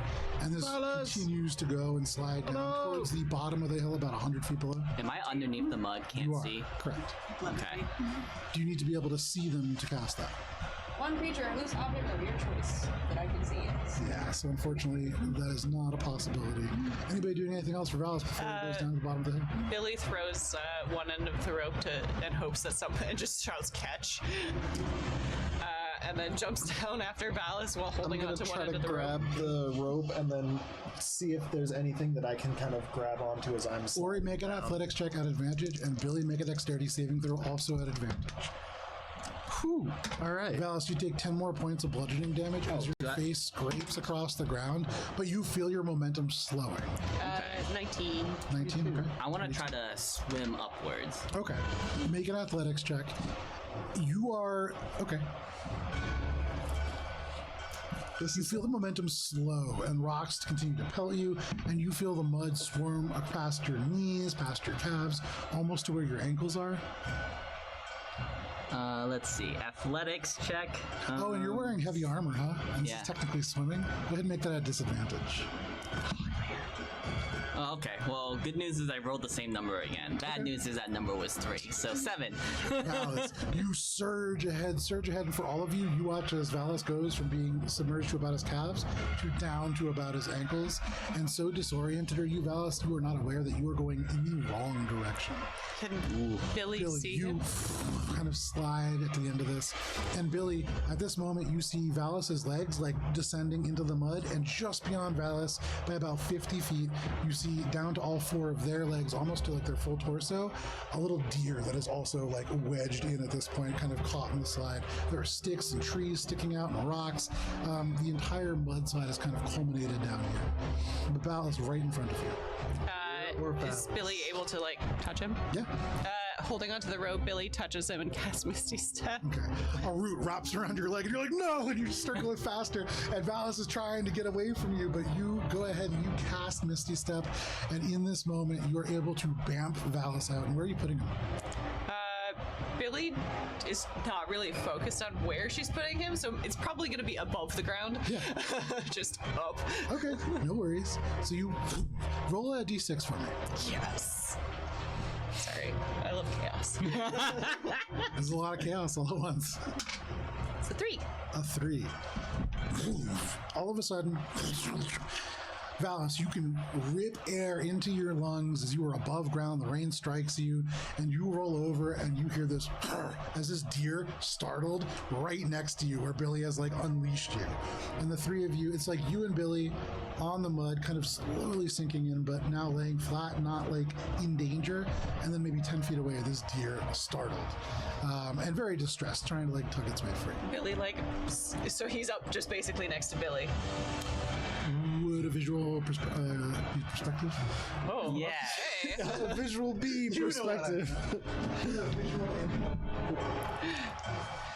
Sorry. Meanwhile, Ori is holding on No to idea this what's happening. now holding the weight of. But it sounds like you saved me. I think I just turned you upside correct Yeah. instead of hoping to send you up because I decided to have chaos. Also, my arm's probably gonna get torn off. Most likely. I have this backwards, so north is facing me this time. Okay. That No immersion. It's all broken. We need it closer, as close to the. and I actually way is had a chance close to eat me as my possible. piggy, but for the moment, the deer is submerged right here in the mud, and Valis and Billy are probably right about here. For a combat camera, let's see, a mud camera. Right here? About 10 feet closer to me. Yeah, perfect. And so these kind of flat mesas behind you represent the edge of the kind of hillside that you slid down. Everything else represents what it looks like. But you are now in the rain and in the mud, and Billy has pulled you out. Just a little bit off to your right, you see like this quickly filling in a hole that you had previously been wedged into, and the deer just a little bit up in front of you. Excuse me. And we're like up here. Correct.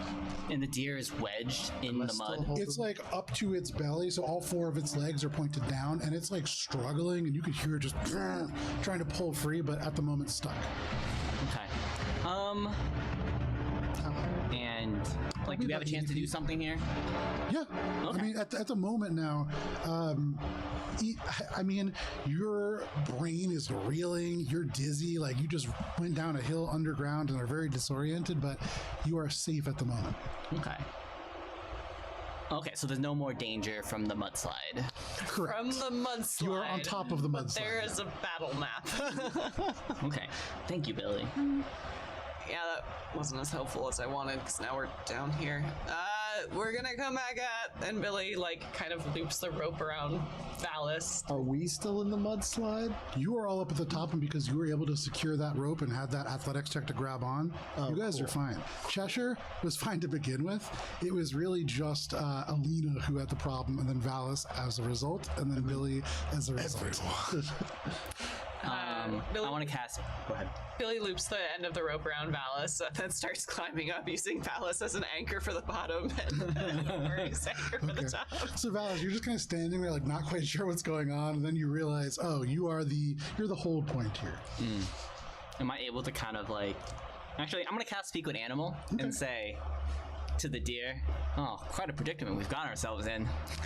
So you cast this to the deer. If this was TV, the camera is facing you from like the deer's perspective. You can see Billy like out of focus, slowly climbing up this rope in the background.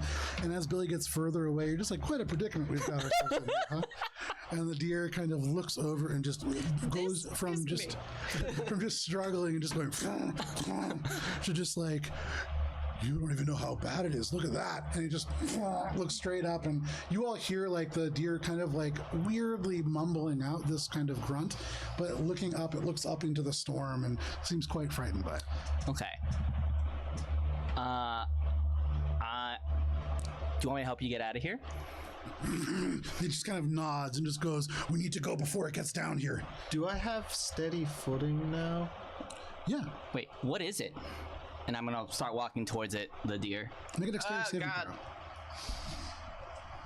throw. Deer is gonna Oh my kick out. 6. There is a crack of lightning that strikes the deer. And as you are only like 5 feet away, you are definitely taking elements of this damage as well. Holy shit!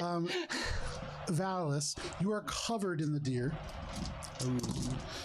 As both you and the deer are taking 18 points of lightning damage. And as the thunder follows in its wake, this almost deafening where the deer was standing, there is no longer a deer. Give me one second here. Bye. You might want to come up with the rest of us. Are you done? Valis, in the smoking crater of the deer, and you can still see elements of like the bone, like the rib cage of this creature, like crumpled and falling away. You can see this humanoid creature, tall, long arms. The arms themselves are on the ground. The legs are completely straight, but the arms are bent, so like very, very long. It is naked looking, but it is not like a human, just humanoid. And you see the neck too long, and it rises up to, instead of a like a face, it's a very humanoid looking face. You see a chin, you see a lump where a nose would be, you see kind of little fleshy lumps where ears might be, but the whole place from the nose to the chin opens up and is just one big eye, and that just kind of regards you from this place. And then from behind it, these two leathery wings open up, and I need everybody to roll for initiative. Oh boy. Oh boy. Okay, I'll go get something. Now, I don't have a miniature because I made this up, but Oh, I have a good miniature for this I in have a mind. miniature for this, but it's not exactly as it appears. So this guy's here. Oops. Like, Valis, 5 feet away. Do this from right there. Okay. and we're like up here. You are about 80 feet away, yes. Okay. Okay, so, any, correct. Anybody natural 20? Okay. Anybody 25 to 20? Ooh, okay. Anybody 20 to 15? 19 for Billy. 18 for Ori. 19 for Billy, 18 for Ori. Anybody 15 to 10? 12. Ooh, boy. So Cheshire and Valis. Is this a bad guy? Okay. And at the moment, Alina, too shaken up from her fall, and Minka, too fascinated with her rock to participate in this combat so far away. Alina's just like, but I can fly. In this moment, the way that it shakes out, Billy, you are starting us off, followed by Ori, followed by the Tempest Fiend, followed by Cheshire, followed by Valis. So, Billy, you are climbing up this rope, and all of a sudden there is like a jerk from the bottom, and you feel electricity. Though it doesn't damage you, it crackles up the line, and you get singed in the bottom of your feet and your legs and your hands. And looking back, you can see like Valis smoking and this creature just beyond. Oh, question. When it hit me with the lightning, was that a spell? No, Okay. That was nature. that was. Well, Billy's gonna just let go of the rope and slide down. Okay. And as she does, she's going to unsheath her sword. And whoop, get into. I'm assuming this is melee range, right? Where? Yes, you can get right into it. It's yeah, so it's in that square, but because it's a big loop, you can't get up there. Light up a green flame blade. Oh, I don't have my spell cards in front of me. This is so weird. Ooh, I like that. I wish I had thought to Hexblade's Curse first. So you light up that green flame blade. No problem. That's going to be a 27 to hit. 27 absolutely hits. And as you swing this green flame blade, this creature kind of flicks to the side and to the other side, and it's quite quick, but you are able to hit it. I'm going to add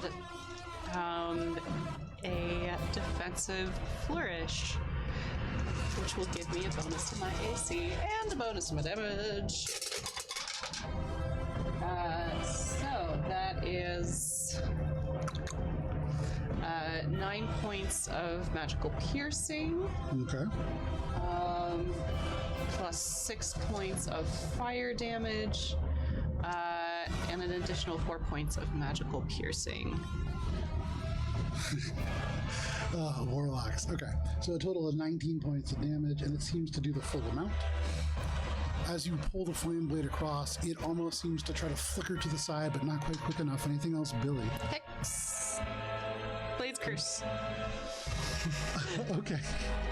Hexblade's Curse. I realize I have both of these, and I need to specify. They're different. The shadows congeal around this individual, and you can put the ring on them. That is your turn, Billy. That is my turn. I wish I'd done that first. I would Or have gotten... 80 feet away. That's how everybody always does it, though. Looking up at this storm. Yeah, lightning down, and then right where the lightning hits, this blue humanoid spreads its wings, and with a single eye in the middle of its mouth, looks out at Billy and Valis. And I'm 80 feet up and like 25 feet away. Yeah. Okay, so using the hypotenuse, Oh, God. I do believe that this thing is in range. It is. Cool. I'm gonna steady aim as a bonus. Even if you could shoot your arrow at a right angle, it would be within range, I believe. Cool. I'm gonna shoot at it with my crossbow here. That's gonna be a big numby. Whoa, we like the numbies. Not a 20, but 29. 29 hits. And I think for the first time in a long time, I'm probably going to use one of the charges on this thing to expend one charge for an extra D8, I guess. Go for it. One charge. As you expend one charge of this magical weapon, the arrow does hit, and as it does, Valis, from where you are, you see all of a sudden around it this burning sigil just emerge and appear on the creature around the arrow wound. Okay. That's pretty good. So...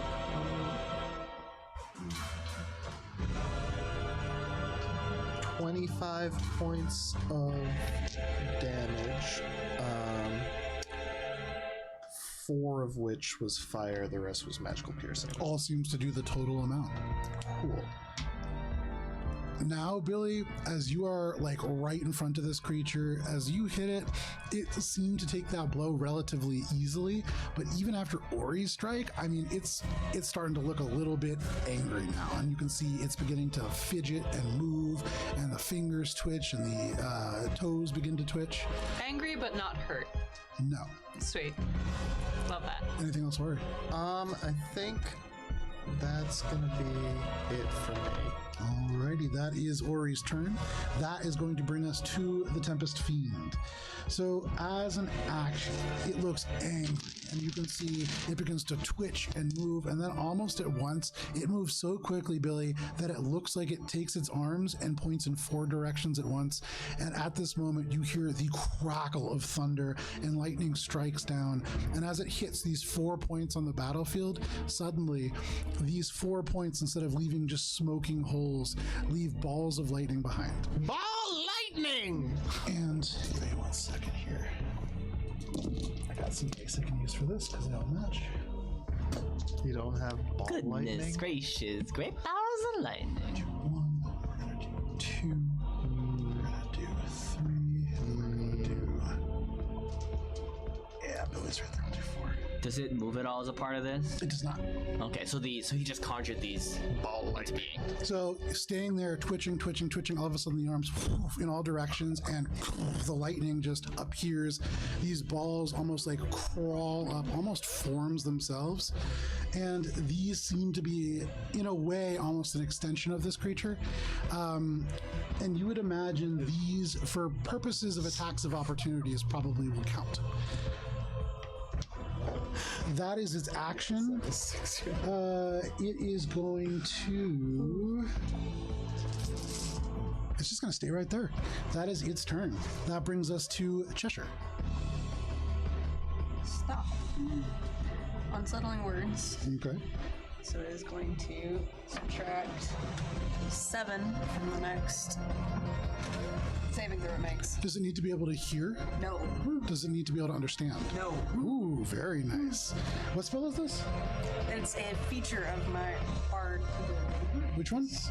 Unsettling words. Unsettling words. It's And real good. hold person. Nice. Which is a wisdom saving throw.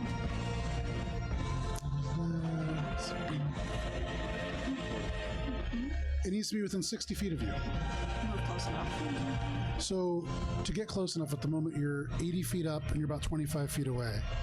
So if you want to run and jump, by the end of your turn, you will have fallen to be close. Or I'm not sure how you want to get that close. That is a valid strategy. Somebody's done that before. It's a valid strategy. Yeah, actually, I believe it was. Yeah, right. Yeah, face step. Yeah. What's 80 feet of fall damage? Yeah, it's probably fine, right? How fast does one fall again? Fast. Wait, are you doing that? 1d6 Okay. per 10 feet. That was so Well, I mean, exciting. like, 1d6 per 10 in feet. 6 seconds, how, After a certain how amount of fast does a creature fall in D&D? I believe it doesn't take terminal velocity into account, so I believe you're just falling 60 feet around. I'll double check. It would be pretty terrible if you factored in terminal velocity. I did for the Flight of the Iron Hawk. That was a lot of math, and so I well. didn't ever again. Yeah, but that's you a doing? cool one to have.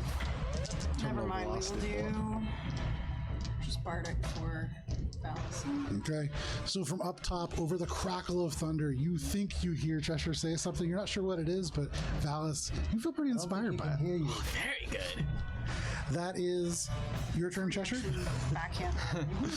Okay, freehand backhand or free action backhand or Valis, what would you like to do with this inspiration now filling your heart?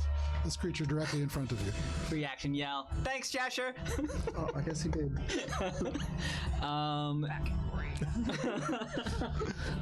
So Valis is furious right now because he was just talking to this deer and this guy just came along and smoked it. I'm gonna cast mental. Is this still unsettling worded? No, it was no, it's not never unsettling word. Okay. I'm going to cast mental prison on it. It needs to make a DC 14 intelligence saving throw. DC 14 intelligence saving throw. Okay. One creature you can see within range. No problem. That is only going to be. That is only going to be a 10. Okay. On a. Let's see.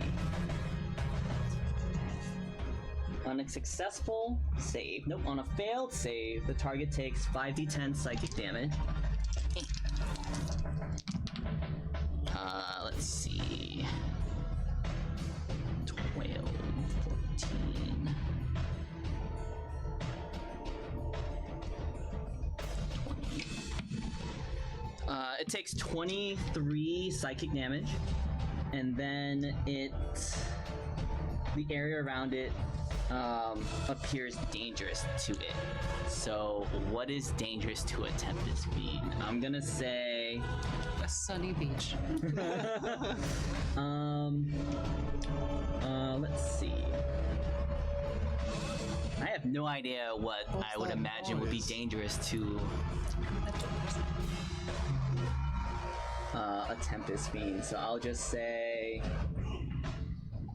What you doing?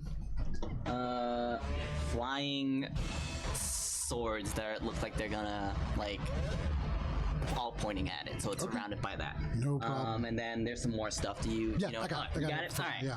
So that's my bonus action. No problem. And then I'm going to heal myself. Okay. So, Valis, for what it's worth, you feel like this creature takes the full amount of damage from that, but all of a sudden, the eye that is embedded into its nose and mouth region just looks up. And as you look at it, there's no fluid to it. It's not in a socket, so it couldn't possibly be like a functional eye in the way that you think about them. It seems to be very capable of detecting you, neither through sight or through sound, Okay. for what it's worth. Okay. Anything else, Valis? Let's see. And then I'm gonna take a step towards it. Okay. And that's my turn. Okay. That is Valis' turn. That brings us to the top of the round, Billy. As the rain falls down around you, this creature directly in front. Did it have to make a sound to summon the lightning, or did it just No, happen? it's happened. Okay. Well, we're gonna go with the good old flame. Okay, make your attack roll. That's gonna be a 17 to hit. That is a miss. This creature flicks to the side and you just clean air. Sweet. Yeah. I do that. There you go. That is your turn, Billy. That brings us to Ori. Cool. From my vantage, do I have advantage? Say that again, From sorry. up above, do I get advantage because Yeah, absolutely. out of its range? Okay. Even if it wasn't engaged, you would have advantage. Cool. I'm gonna use my attack. Go for it. At advantage, 16 plus 27. 27 hits. Cool. So that's gonna be boop bop boop boop bop boop. Bop boop. And another D8. Because it's on successive hits. Those are good numbers. 25 points of damage, 5 of which is fire, but it doesn't really matter. And are you using another one of the charges? No. And, you hit it with another arrow, and so for you and Billy, Valis, I am gonna use one of my new things for superiority die, okay. and I'm gonna turn that into a menacing attack. So it does an extra D8 of damage for another 4, and it needs to make a wisdom saving throw. Okay. Wisdom save.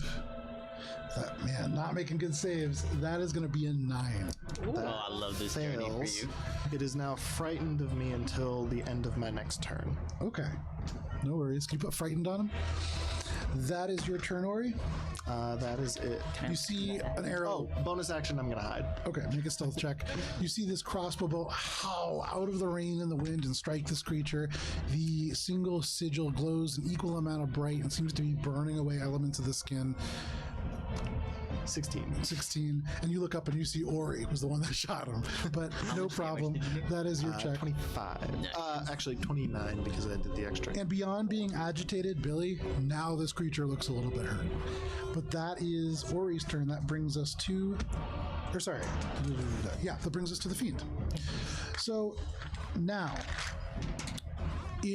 It's frightened. It is frightened. It's frightened of you, correct? Yeah. Okay.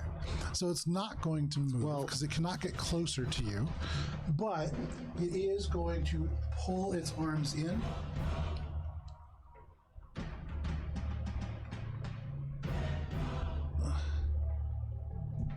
And these balls of lightning surge for Billy and Valis. Billy, you are taking 2 attacks from this chain lightning. The first one is going to be a 16 to hit. Meets it, beats it. The second one is going to be a 19 to hit. So from the first one, you are taking 12 points of lightning damage. Can you make a Constitution saving throw, please? I would like to do something about that. Yes. I'll use my reaction to intercept it. Let's see. It just will reduce the damage by 1d10. Okay. Reduces the damage by 7. By 7. So you manage to get your shield and absorb elements of this lightning bolt, but you still take 5 points lightning damage. And the Constitution save is 18. Plus 3. 21. As this electricity jolts down your arms, Valis takes away almost half, like a good amount of the damage, and that is probably what saves you from losing your reaction, as it doesn't quite stun you. That is the first one. The second one deals only 7 points of lightning damage. And can you make a con save throw, please? Not as good. That's going to be a 13. Did you And add you- 3? 16. As the electricity surges through you, you lose your reaction until the next turn. Your muscles just pulsing and locking and almost not under your control. Valis, you are taking 2 attacks from the other 2. Valis, does a 12 hit? No. Does a 19 hit? It does not. Okay. Haha! So that is the So 4 shiny. ball lightnings, and then it is going to make 2 attacks itself against Billy. Billy, is it reaches reaching? out. So is it like... It pulled these lightning bolts in, and similar to if you've ever seen a chain devil, as it animates these things, it's able to use additional attacks from each of these on its turn. Okay, so it's attacking with the lightning balls, That was its bonus action. Its action is going to be used to make a multi-attack against Billy. But is he doing it from his personal body? Or Yeah, he from... hasn't moved at all. He can't get closer like he wants to because he's afraid of Ori. Though he can barely even perceive Ori, he's very frightened of him. Okay. So if he makes a melee attack through, he's gonna trigger... Yes, potential this is prison. true, yeah. Yeah, So that's why I was it's asking. 1d10 psychic damage?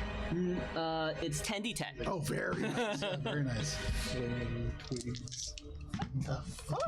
Mental prison. It's from the prayer beads. Level 6 spell. Oh. So I'm guessing that would trigger as he makes the attack. Correct. Okay, so I will just roll that damage. 18. You want more d10s? Yeah, There you go. 18. I'll just roll 2 more. 18, 28, 38, 41, 46, 54, 55.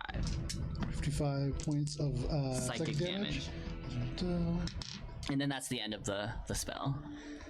So as you cast this, it reaches through, going to grab for Billy, and all of a sudden, Billy, you see this creature, the eye just goes red, and all of a sudden, from the elements where the ears would be, you can see underneath the skin, this dark fluid begins to bulge, almost like it's pushing against this clear, translucent skin, pulled across this blue meat, and it just begins to edema within itself, and it looks bad. It is still up, but barely, and it does take 2 attacks against you, Billy. That is going to be a 22 to hit and then a 12 to hit. 22 hits, 12 doesn't. And so you are going to take 10 points of lightning damage.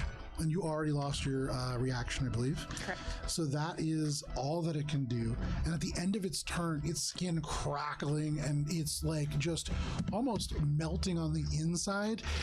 It turns this eye, bloodshot though it is, towards you, Valis. And it is furious. And you can see the body shifting in and out. And you see elements of it become ethereal and then real. It is so angry that it is kind of vibrating across planes at this point. But it's badly hurt, Valis.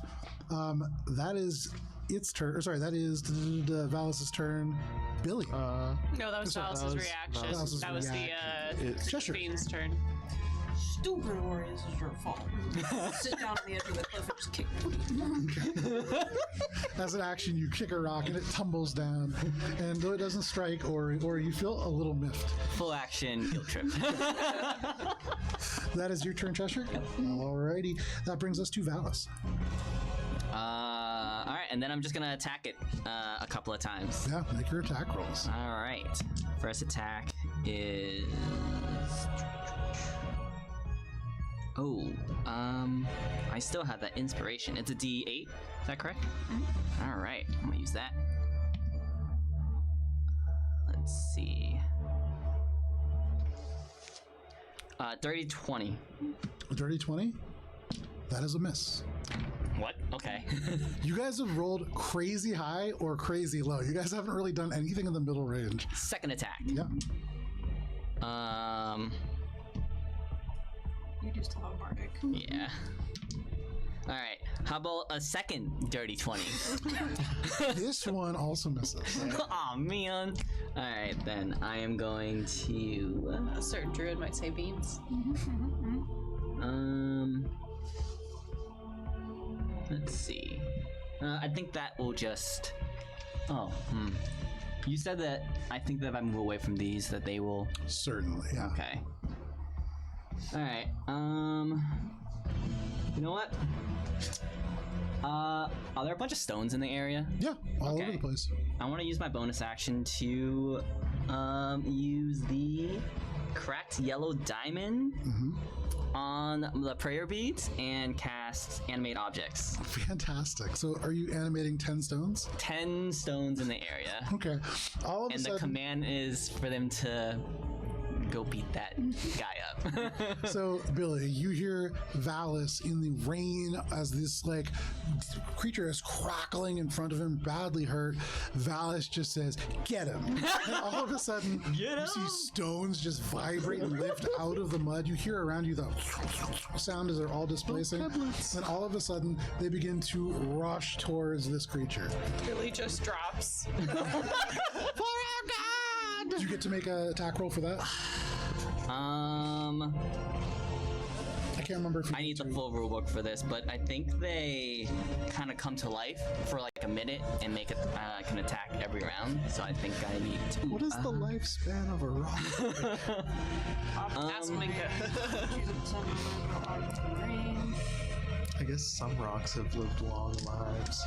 So you used your bonus action to cast a spell. You need to use a bonus action to command them. So on your next turn, you can command them to attack. So they're ready. They're like, They're just hovering. what can we do to serve you, Creator? No, absolutely. So that is your turn, Valis? Yep. You and your army of rocks is ready to go. That brings us to the top of the round. Billy, you see the stones lift up around you. Valis not only is speaking to the animals, he's speaking to nature itself. You're fucking nuts, man. Flame blade. Your attack. Yay, that's not gonna hit either. Yep, 14. 14. A little distracted by Valis, you drop to the There's ground to just duck out fucking of the way of rocks. these rocks and you are walking unable around. to hit. Anything else, Billy? No, I'm just gonna wait to see what happens, you know? Alrighty. That brings us to Ori. So up high on my vantage, without really needing to do much else, I'm going to, I guess bonus action this time, I'll just insightful fighting it, just in case I lose advantage. So it's against its deception. I mean, 27. That beats it. So it doesn't matter though. I'm gonna make my attack. It's gonna be a 26 to hit. That hits. Cool. Let me roll a bunch of dice, right? These so that I can roll them. Ooh, look at those. That's good. 27 points of combination magical piercing and fire. Tell us how it happens, Ori. Damn, you guys did a tremendous amount of Just damage to this creature. Mental Just kind of prison. like looking over the edge here. Like, yeah. Knew that wasn't a real thing. It's unnatural storm. And the arrow flies through this unnatural storm, though you reconsider because Mike the storm Wazowski itself certainly seems natural. Well, this individual residing within it, and the arrow storms across the rest of the rain. And for those of you who are right near it, you see the eye just fold in on itself before bursting back out. Oh, God. And this creature is dead. And then I'm like looking over the edge. And if you look up, you'd see me, and I'd go. Just from the top. You okay down there? Fucking disgusting. Well, it's a good thing it's still raining. The rain has stopped. Oh, never mind. A rock clatters and just like covers up Billy's cursing up at you. Valis, your stones just animated around you. Alright. Rough timing on that. How big are the stones? Each one is probably a little bit bigger than your fist. They range in size from like baseball to like small watermelon. Okay. Can I grab onto two of them and command them to like move me back up with the rest of the group? Yeah, no problem. It actually takes more than two of them. It would take probably about four of them, but they can do Okay. it. You gotta. Like, You wanna have grab one of two the stones and I'll get us back? This is fucking weird, man. It's like Yeah. holding a stone and standing So on you two. hold two, you stand on two, and it looks almost like you're riding like invisible Segway? segways. Yeah. I was picturing like weird Iron Man where we're just like, Yeah, a little bit of both. Little column A, little column B. You make your way awkwardly up and very easily to the rest of the group. You land before in the mud. Billy like heads up, Billy's gonna look around for like anything useful on like any trophies. Make an investigation check. Has the storm Can I help? dissipated? The rain has stopped. You can still see the clouds overhead. Okay. Can I help? Yeah, make an investigation check at advantage. Hailing either, right? But that had stopped a little while ago. 17. Okay. You go over to this creature, and it's very odd. Already, as it's dying, the blue tint to its skin is kind of fading a little bit, and it's getting paler and paler, and you can see the little bits of blue retract to almost little dots across it, and they kind of vibrate and seem to be, even in its death, like kind of shifting and moving, almost like the skin itself is bubbling underneath. It has no pants. It has no real like pockets or anything that you could go through. Oh, It let's doesn't think of, have like, any fingernails. Skin. You could cut blood. away bits of skin if you want, yeah. Billy just like holds up a vial underneath some of the blood. Okay, yeah. Does it have horns? It does not. Okay. Get some blood. You can add some Tempest Fiend blood to your inventory. Tasty. Could be useful. Makes a good stew. No. It doesn't smell great, For a but, cold but maybe. day, just a drop of it in a nice hot bowl of soup will zazz you right up. What the fuck is wrong with you? Many things. So you all find yourselves now again at the top of this hill. The cart in front of, or not in front of you actually, in Alina's ring. Ring of you. Well, I guess we're walking for the rest of today. Yep. What time is it? At this point, it's probably about 2 in the afternoon. At least the weather's looking better. You can still see the clouds very much overhead, and it's humid and muddy, but it's not raining. It's like we're like up to our knees in mud. Yeah. Let's head back to the path at least. Make our way. You say it. I would be able to find my way back to the path, right? Yeah, pretty easily. Yeah. I would bring us back up to the road and start making our slow amble towards the, or I guess through the path. Well, you've made it most of the way through the Acumen's Pass at this point. You're kind of towards the end of it. So you don't need to make another survival check. But Ori, since you did roll a natural 1, can you roll a D100, please? Oh, jeez.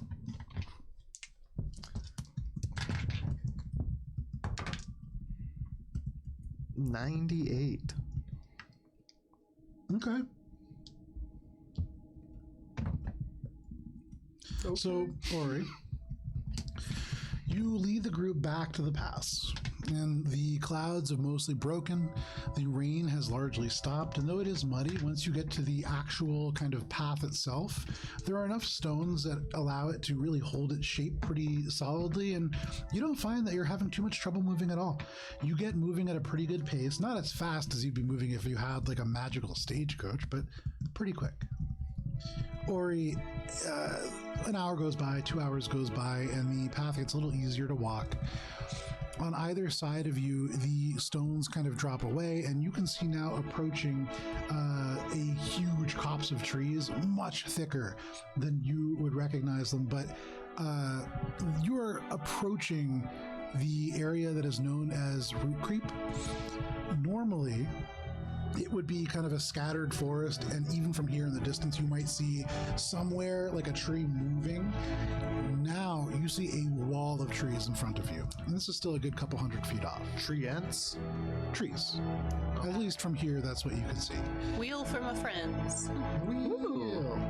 And with that wheel, these are oaks, not tree ants. Oh, great. Definitely just regular trees. Okay. You also, with a 97, 98.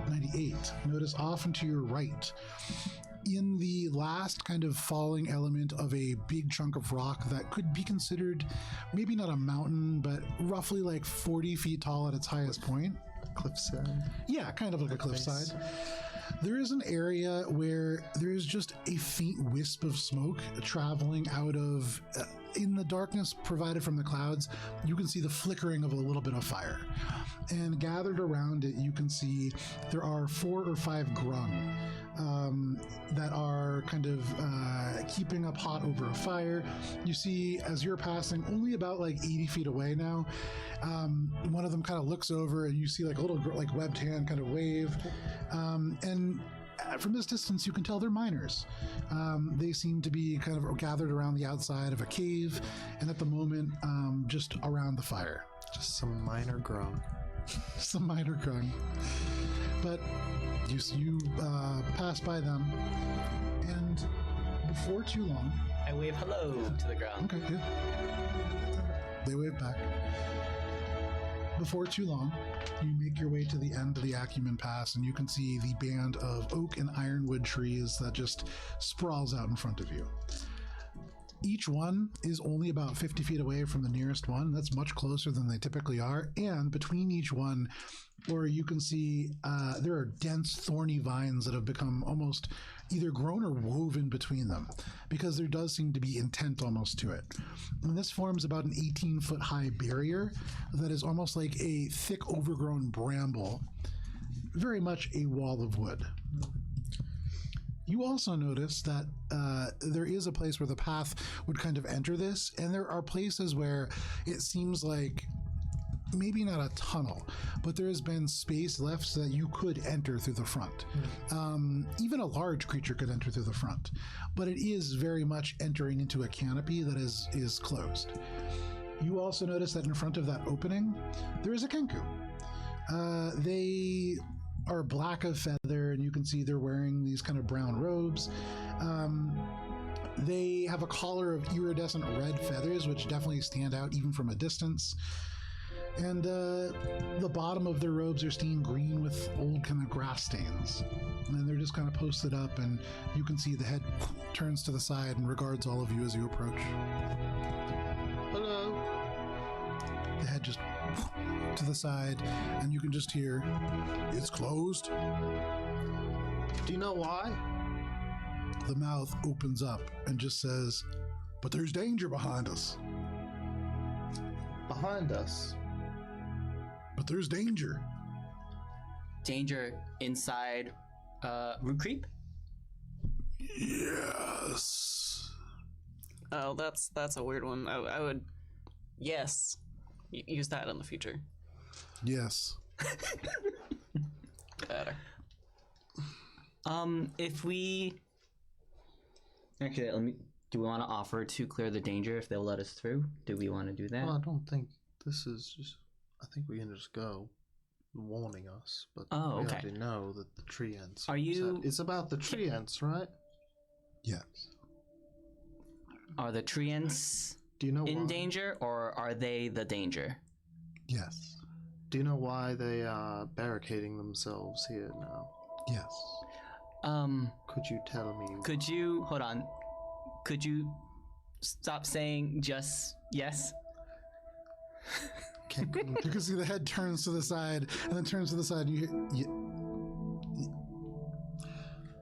so about The head just goes... The head suddenly just goes... They are barricading themselves here as a result of something attacking them? It looks at you for a second. Make a persuasion check. Worries of average persuasiveness, I think.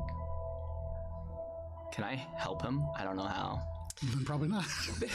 Billy like just kind of pushes Oh. Valis back. It's like, That's pretty good. Dirty 20. A dirty 20.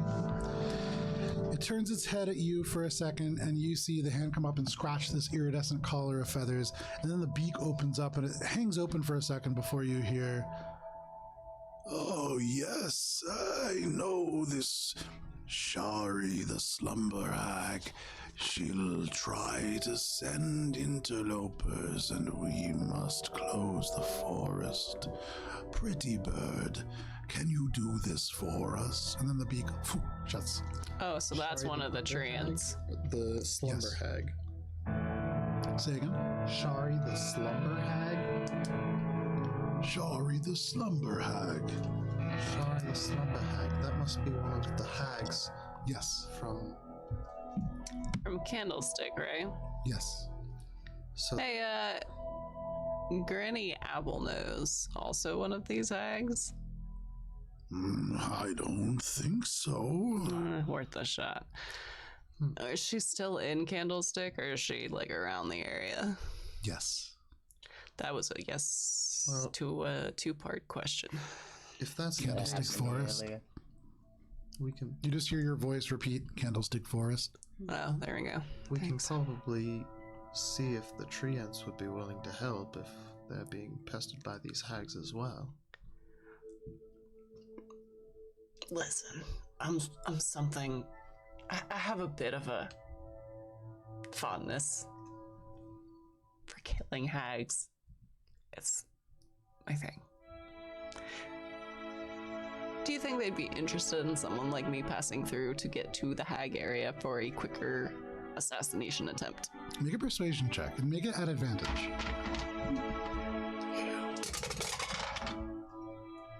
Fuck. It's a 16 with advantage because all my luck rolling is gone.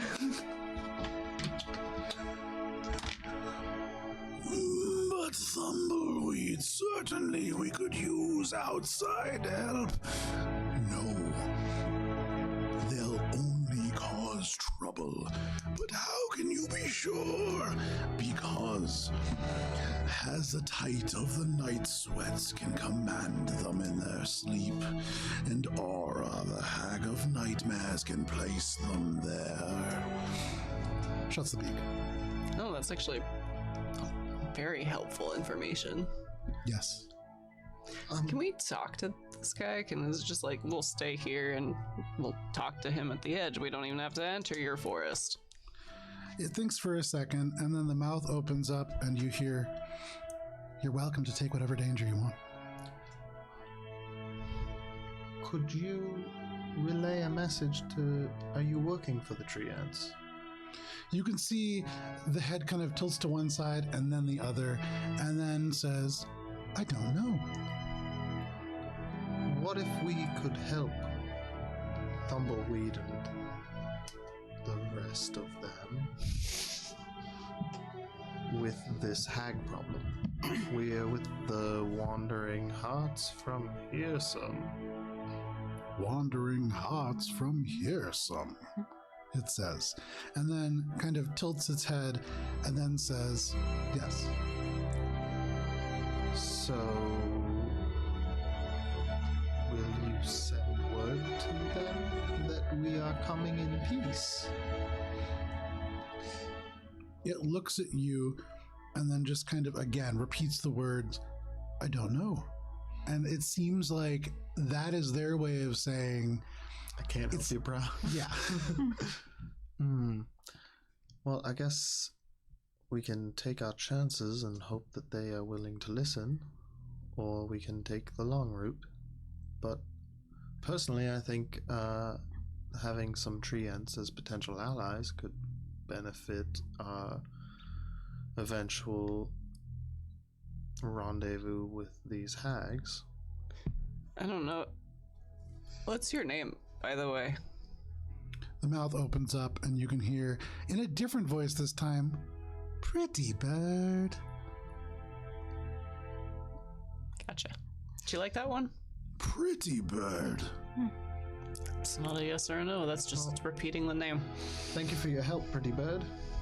Are we trying our luck with the tree ants, or I say we go for Tumbleweed, the one we would want to talk to if we want to talk to the one that everyone else respects.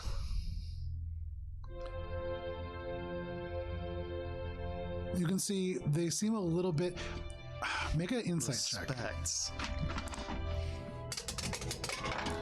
Who's the leader of these tree ants? Billy's just trying to get the job done.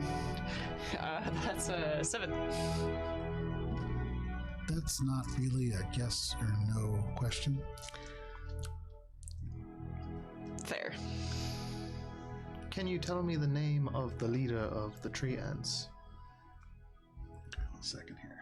Don't want to steer you wrong. If it is not Tumbleweed. It's not. But Pinecrest. Pinecrest, huh? Alright, well, I guess we have to seek out this Pinecrest and see if they'll let us through. Well, thank you again, Pretty Bird. We will be off, I believe. The wings flap for a second and then the mouth opens up. And Pretty Bird, please understand that if we must kill these intruders, it isn't because we're evil. It's because they are.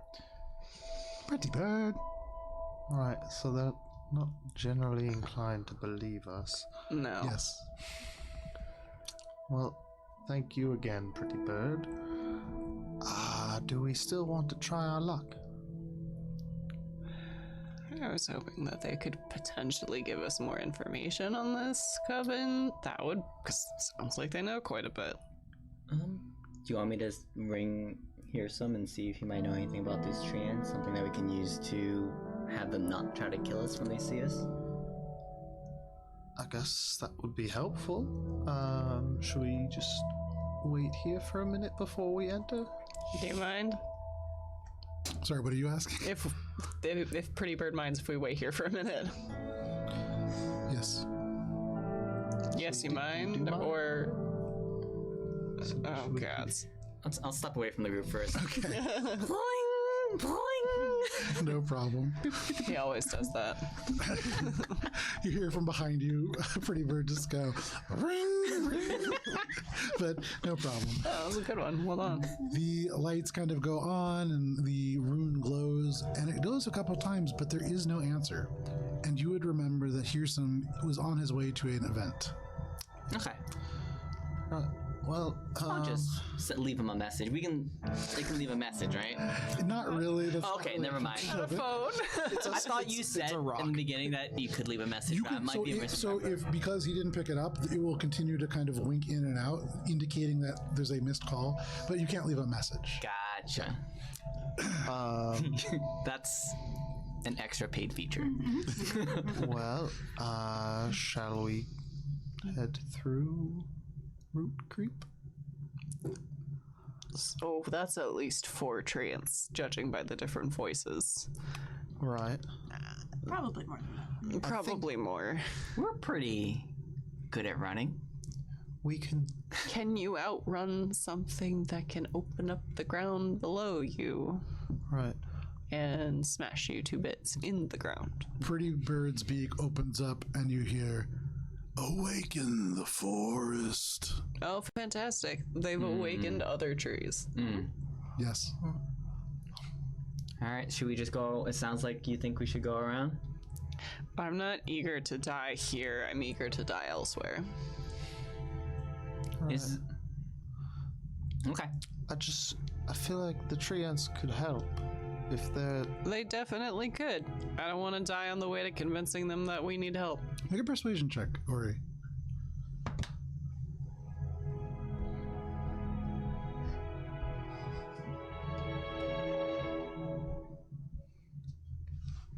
I don't even know where my persuasion is. Wow, you rolled so low you lost your sight. 13. Pretty Bird watches you.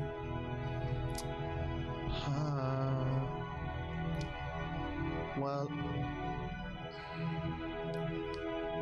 I know what I want to do, but I'll leave it up to the rest of you to decide.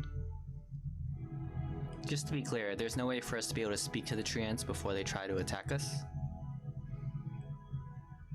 Is there? Let me ask that again. Is there a way for us to speak to the treants before they try to attack us? Yes. How do we do that? You hear your voice come back. Speak to the treants. I think we just have to go and try to talk to them and hope that they listen and don't immediately kill us because they suspect that we're evil. In Ori's voice, the beak opens up and you hear, "Don't immediately kill." Right. I mean, that's not a problem. Alright, so just don't immediately kill the trees that attack us. And just Right. maybe walk like this. Telegraph peace, Yeah. says Billy. I'm gonna take out my new flute Okay. and start playing some flute music and walk into the woods. Hell yeah. So bringing back campaign, or episode 1 strategies. What? When faced with danger, Ori finds a mount and a flute and goes to work. Toot toot toot! I'm Is that- playing my flute. Is that a good idea? It's the only idea we have. And if Ori goes first, we'll know if the trees Well, are it's sort of like announcing our presence, but in a way that is peaceful and non-threatening. or hostile because you're assaulting their ears. I think I'm pretty good at. Remind me, treants hear DM, us what is from the here? flute made out of? Bamboo. And say again? Can the treants hear us from here? You don't know. I asked that to. Oh, to Pretty Bird. Billy kind of looks at the flute and Oh. says, so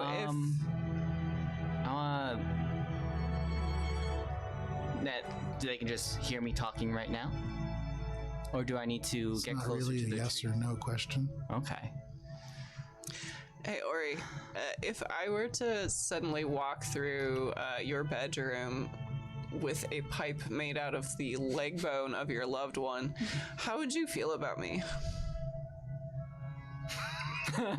Pretty Bird's beak opens up and you hear, well, well.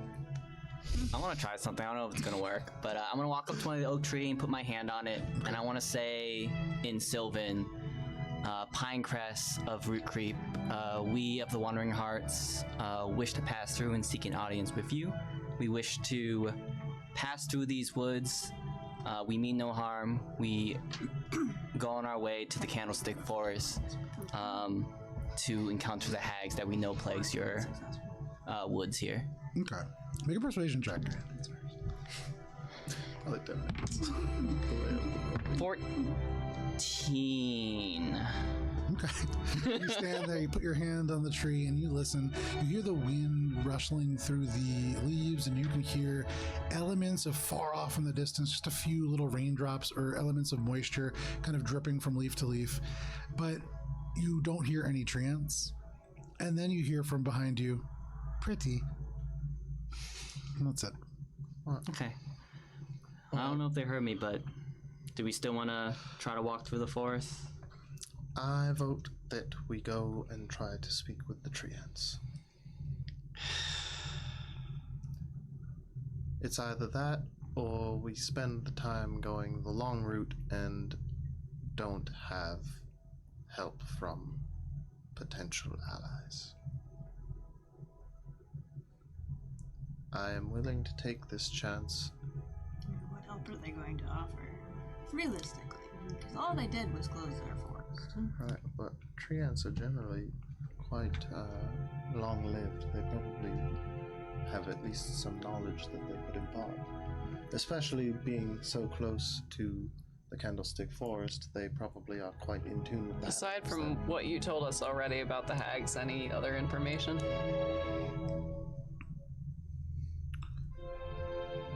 But we're running from ghosts, and if you don't let us through, they're gonna get us. Is that at the other side of Root Creek? Yes. So they're sending... Well, that I don't tracks with what... actually know if there are any ghosts. No, but, I mean... These are people who affect your dreams, make you see things. Yes. They have fun with that. Yes. What more fun than watching people flee for their lives when they're no longer of use? Right, and that would still track with what Erdon said. Really, the only true danger in that woods would be the hags. Well, that's enough danger, I think, anyway. I'd actually rather less danger than that still.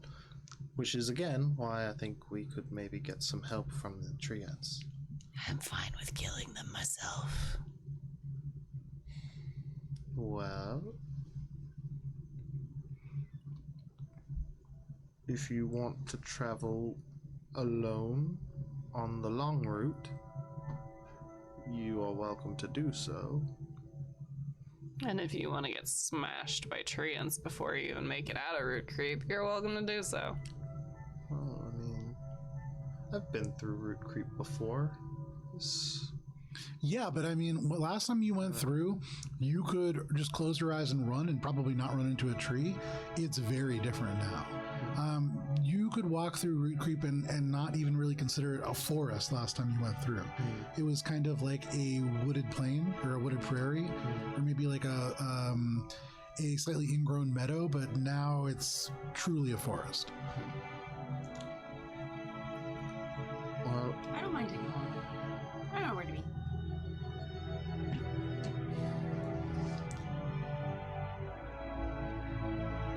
So you want to take the long route? I don't want to die for here. I'd rather die on the other side.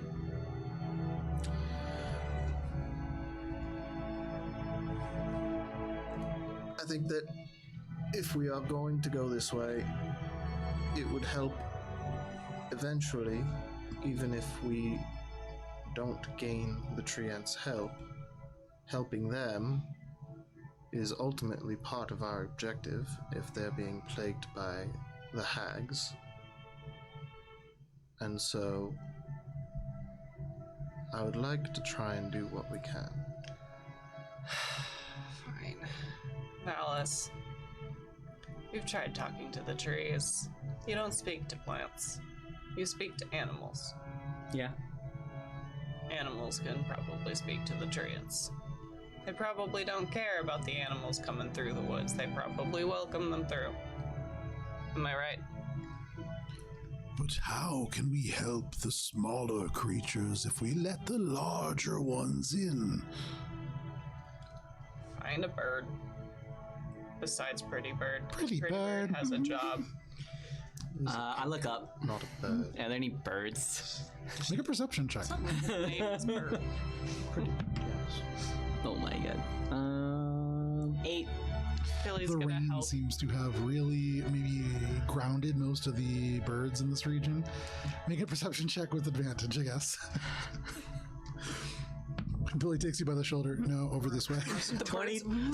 Birds are up. 23. Oh, you look up, and sure enough, yeah, you can see a number of little birds overhead. But more than that, as you look up, it isn't so much that you see, you hear this little, and you look down, and in the little elements of stone that are kind of cropped around the tree line of root creep, you see a tiny little bird just kind of poke its head out of, not a cave, it's like a mouse hole almost in this little pile of rocks.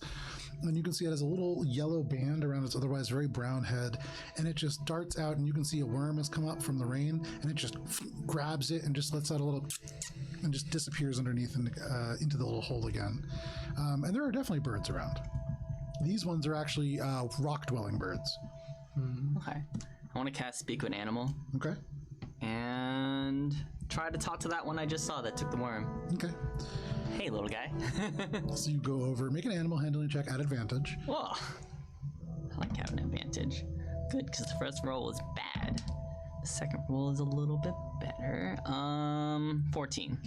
Okay. So at first there's no response. You wait a little bit, and then you hear the very, very soft sound of tiny little feet in mud. And it's quick. It's a little, but it just pokes its head out for a second, and then it says, "Who are you?" Hi. Disappears. My name is Valach Birchbillow. And I'd like to ask a favor of you. There's like a lot of silence again, and then the head pokes out, and it just says, "I'm just meeting you today, and you're going to ask me your favor already?" That's kind of rude, Valis Birchbillow. You're right. Where are my manners? Disappears into the cave again. I like to give it a little bit of rations, like some breadcrumbs and stuff. Here, this is for you. What is your name? Looks out at it, pecks the bread for a second. This is acceptable. What? Could you fly into the woods and send a message to the treants of Root Creep for me? It's kind of sensitive. We don't really fly. We're rock-dwelling birds. Could you walk into the forest and bring a message to the treants for me? What message? The message is that me and my friends want to walk through the forest. We mean no harm. We wish to speak to the treants. We are on our way to fight the hags at the Candlestick Forest. That was a lot now that I've said it back again. Do you think you can remember all that? If they're living under a tree stump. Valis Birchbillow. Yeah. Going in the forest Yes. to see your friends. No. Valak Birchbillow and his friends going into forest. We wish to speak to treants. We want to fight the hags. Valis and friends fight the hags. Birds talk to trees? I don't know, maybe this one. Yes, Valis and friends. Talk to treants, then fight the hags. It looks like you're talking about us. Valis Atrina fights the hags. He's getting bits of this, and he's kind of formed. He has everything in his mind that he's going to get, and that's content. It's probably explaining it anymore is going to confuse him. Okay. But he's willing to I give him some more breadcrumbs and say, thank you. He takes the breadcrumbs. It's about 77 characters. There's a limit on the tweet. Once you've used a character, though, if you backspace, it still counts. Oh no. Not like this. He pecks the bread up, and he takes a couple little hops towards the tree line, and then he turns and he goes, "You know, if you were like us and you were quiet, you could just sneak right through. You wouldn't have to talk to anybody. But I'll tell them. Thank you. Tree and Valis." Hops into the forest. It's just gonna say tree and Valis. It shows up and just like, "Valis wants to fight you with some hags." It just disappears. No, it seems like it got a pretty. It definitely got the gist of what you're trying to say, at least. Valis hag fight. On his way. You all now find yourselves outside of the forest. There's no more rockhopper bird. Should we... Well, what did he say? I told him to relay a message to the treants. Hopefully the message that it ends up relaying is Valis and friends. What do you mean, hopefully? You spent like a minute talking to it. Oh, a minute. Hopefully the message. It's a bird. It's a bird. Lucky bird. Tiny, tiny Have you ever bird. been asked to relay a message and then you don't relay the exact message word for word? No. Don't typically. Yeah, no. I agree with Pretty Bird. No, that's never happened to me. It's never happened to me. That's never happened to me either. It's never happened to me either. Billy's gonna like roll out her bedroll to make like a nice sitting area, and then just like plop down.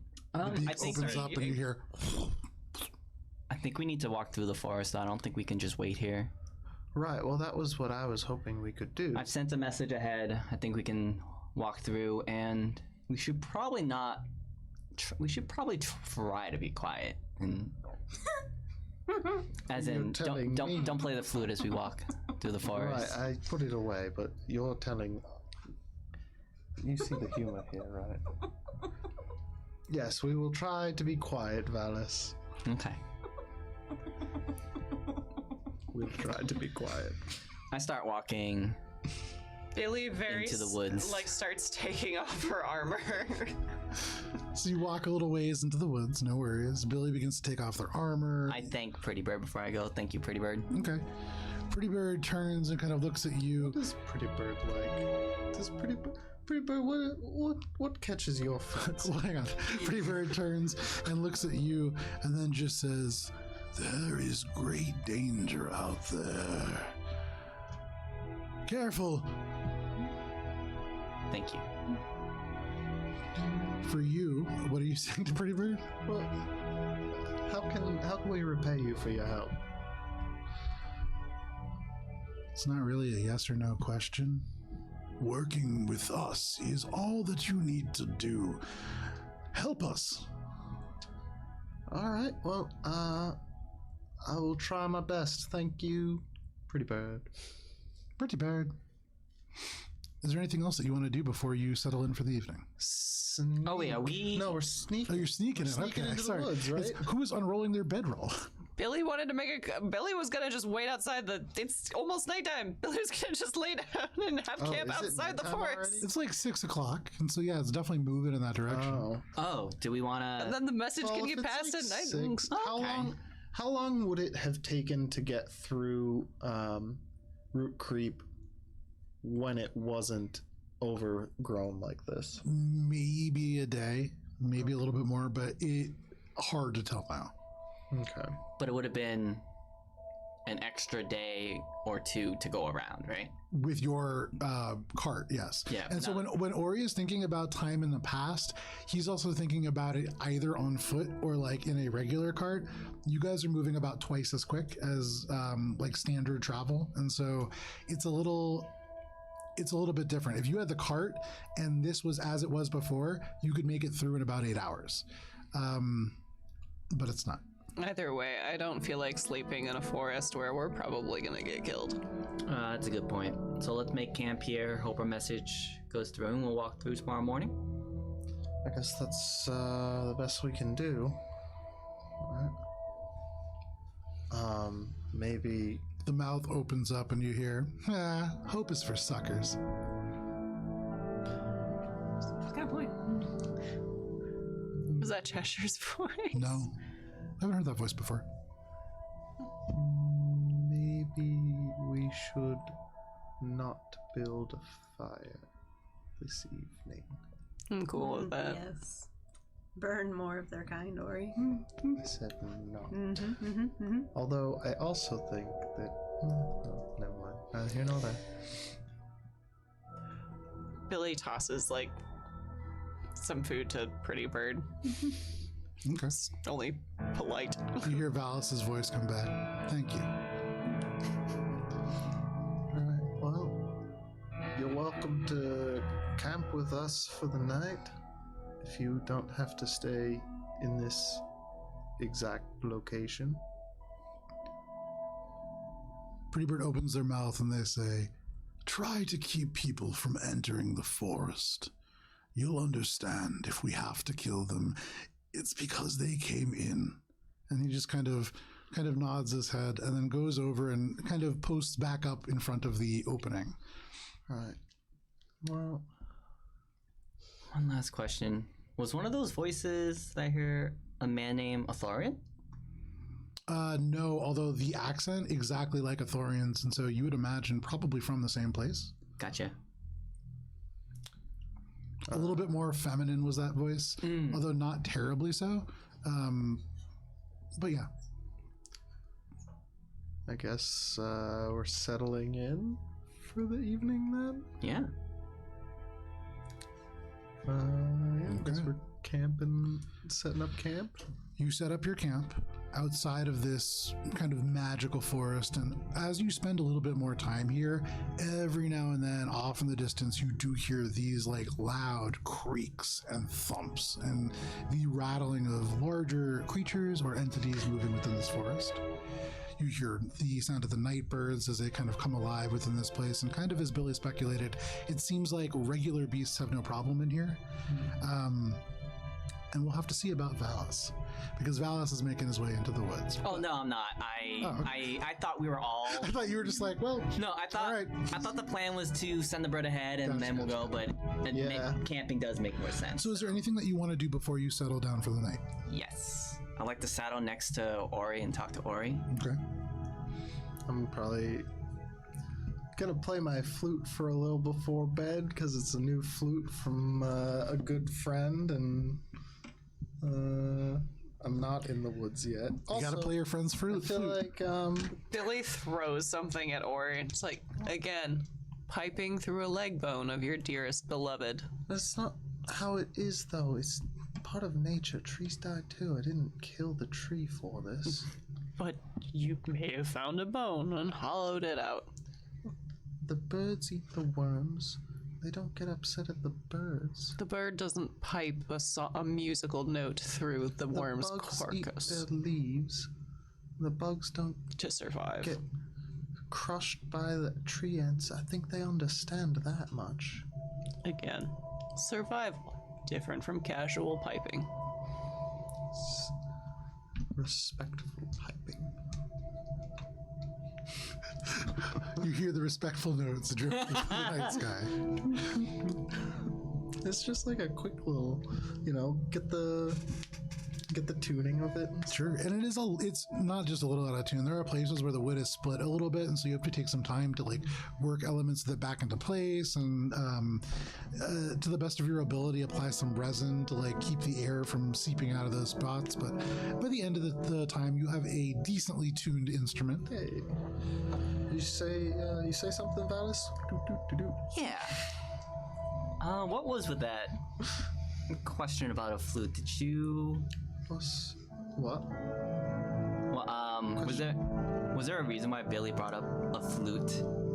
Oh yeah, because I had a flute and then it was taken and then it was thrown overboard into the sea. Okay. Was that flute Rather important? than a lake, but it is a sea-sized lake. So presumably never to be seen again. Very sentimental to me now at the bottom of the lake. Would you mind describing the flute to me? Because, I mean, maybe I can try to use these prayer beads to help find them. I don't know if it's gonna work, but I mean, it was a flute. It's made out of a horn that I had found. Can you describe this flute? Very flute-like. It was. Well, it was a good. flute.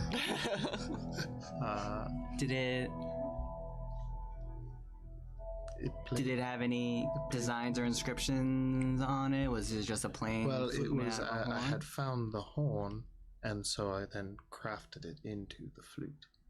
Okay. So yeah, it was like an animal's horn.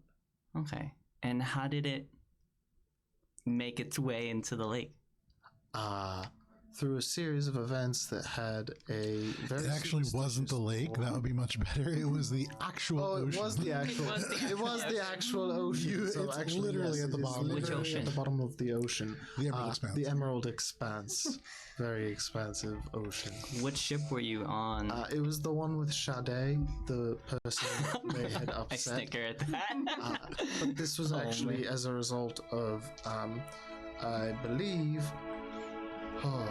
From my perspective, It was to get rid of It the was- ghosts. Cheshire had stolen it from me. It somehow became in the possession of a very superstitious dwarf aboard Sade's ship, who had used it for some reason and then decided to throw it overboard for another. Okay. What was the name of Sade's ship? I think I remember hearing some saying. Do I remember? The cat's claw? The cat's claw? Alright. Give me a second. I'm gonna take The ship's not gonna be there, but you do whatever you're trying to do, my friend. So self-conscious that his friends makes fun of him in his pose, he now has adopted a new pose. Okay. So he'll take the beads, lift up a knee, and just adopt the thinking man pose with the prayer beads. Phenomenal. And that is his pose now when he communes with Javaris. Great. And what are you asking, Javaris? I'm casting Legend Lore, and I'm hoping to find the current whereabouts of Ori's flute, the horn flute that he crafted, carried onto the Emerald Expanse upon the Cat's Claw ship, piloted by Sade, whereupon which it was thrown into the Emerald Expanse by one of its passengers. You know, I don't think Vicious Mockery is something you're supposed to cast on your friends. But No. All of a sudden, as you cast this, you hear Javaris in your mind, and he says, "Well, it's not quite that simple, of course, because the thing about the ocean, and to call it an ocean is misleading, as it isn't just contained. You see, it has many connecting points, and in the grand scheme of things, all water is connected, really. It's called the Universal Water Principle, first pioneered by Vetus Ater during the early Third Age, an interesting scholar Vetus Ater."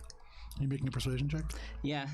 I imagine that while Valis is doing this, or he's like, I'm gonna like go get like a snack and a drink, and like, you know, do a couple things, and then like Come back every now and check then. on him, and be like, done that? 15. And so you, how long? He goes off for a while, and I will listen to him for a while. I'm gonna initiate my long rest. about 3/4 of the way through Ori's long rest, towards the end of this, and you asked specifically for the flute, correct? Yeah, where is the flute currently? Right. So the flute is in a brine pool located at the bottom of the seamount that the location was built atop.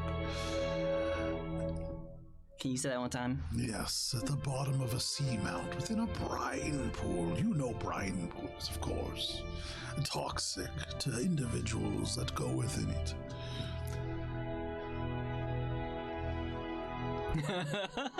Is there a way for me to... What would be the best way to retrieve the flute? Well, now that's a question. You could travel back in time and find a way to never have lost it in the first Traveling place. back in time is not an option. Persuasion check for him. Okay.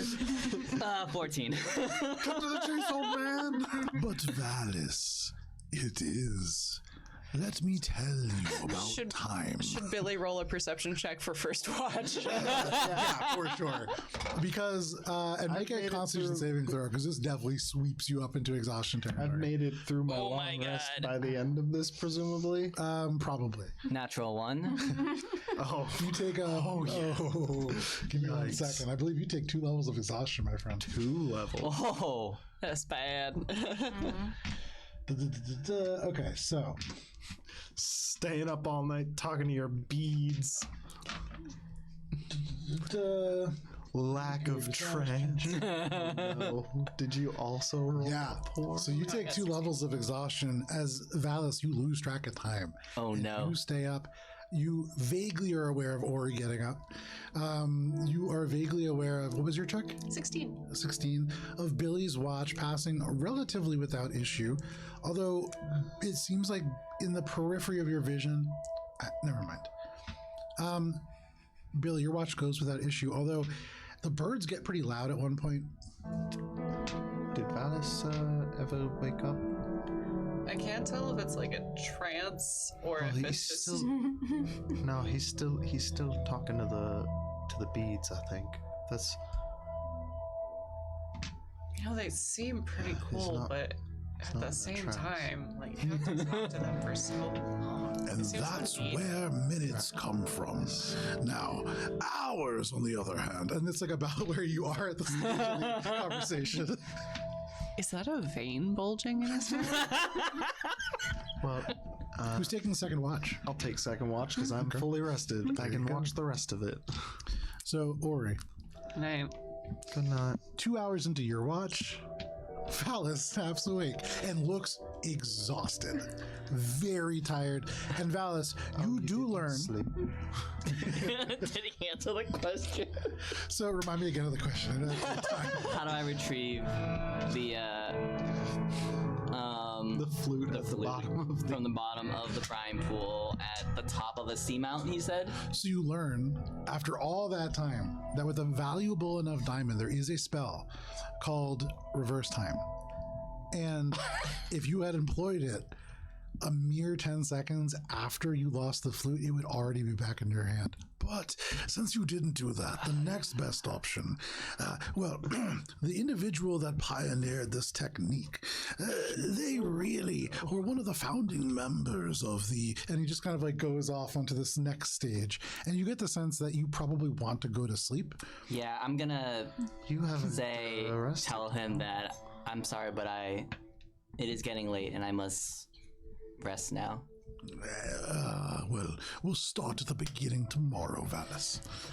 Thank you, Javaris. And I'll start trancing. Like, you like get up and you're like, Oh, what time is it? it's been 6 hours.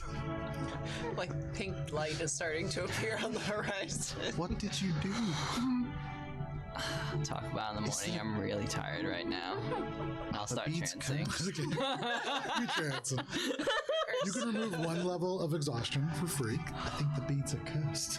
For free? Yeah. Can I do anything? Can I pay extra to remove the second one? No, unfortunately, that's a premium member. Insight. Are the beads cursed? Can I buy? an insight I'd like to check. I buy mean, 10 loot boxes. Make an Arcana check really would be that. Okay. 21. 21 Arcana check? Yeah. No, as far as you can tell, I mean, you've seen Valis put them down before, put them in his pocket. I mean, though Valis like really gets enraptured in them, you've also seen Valis do that with animals, with lizards, with caterpillars. So it's kind of like just par for the course. All right. Well, So the beads are not cursed. Is Valis perhaps cursed? Maybe. It's a personality curse. Yeah.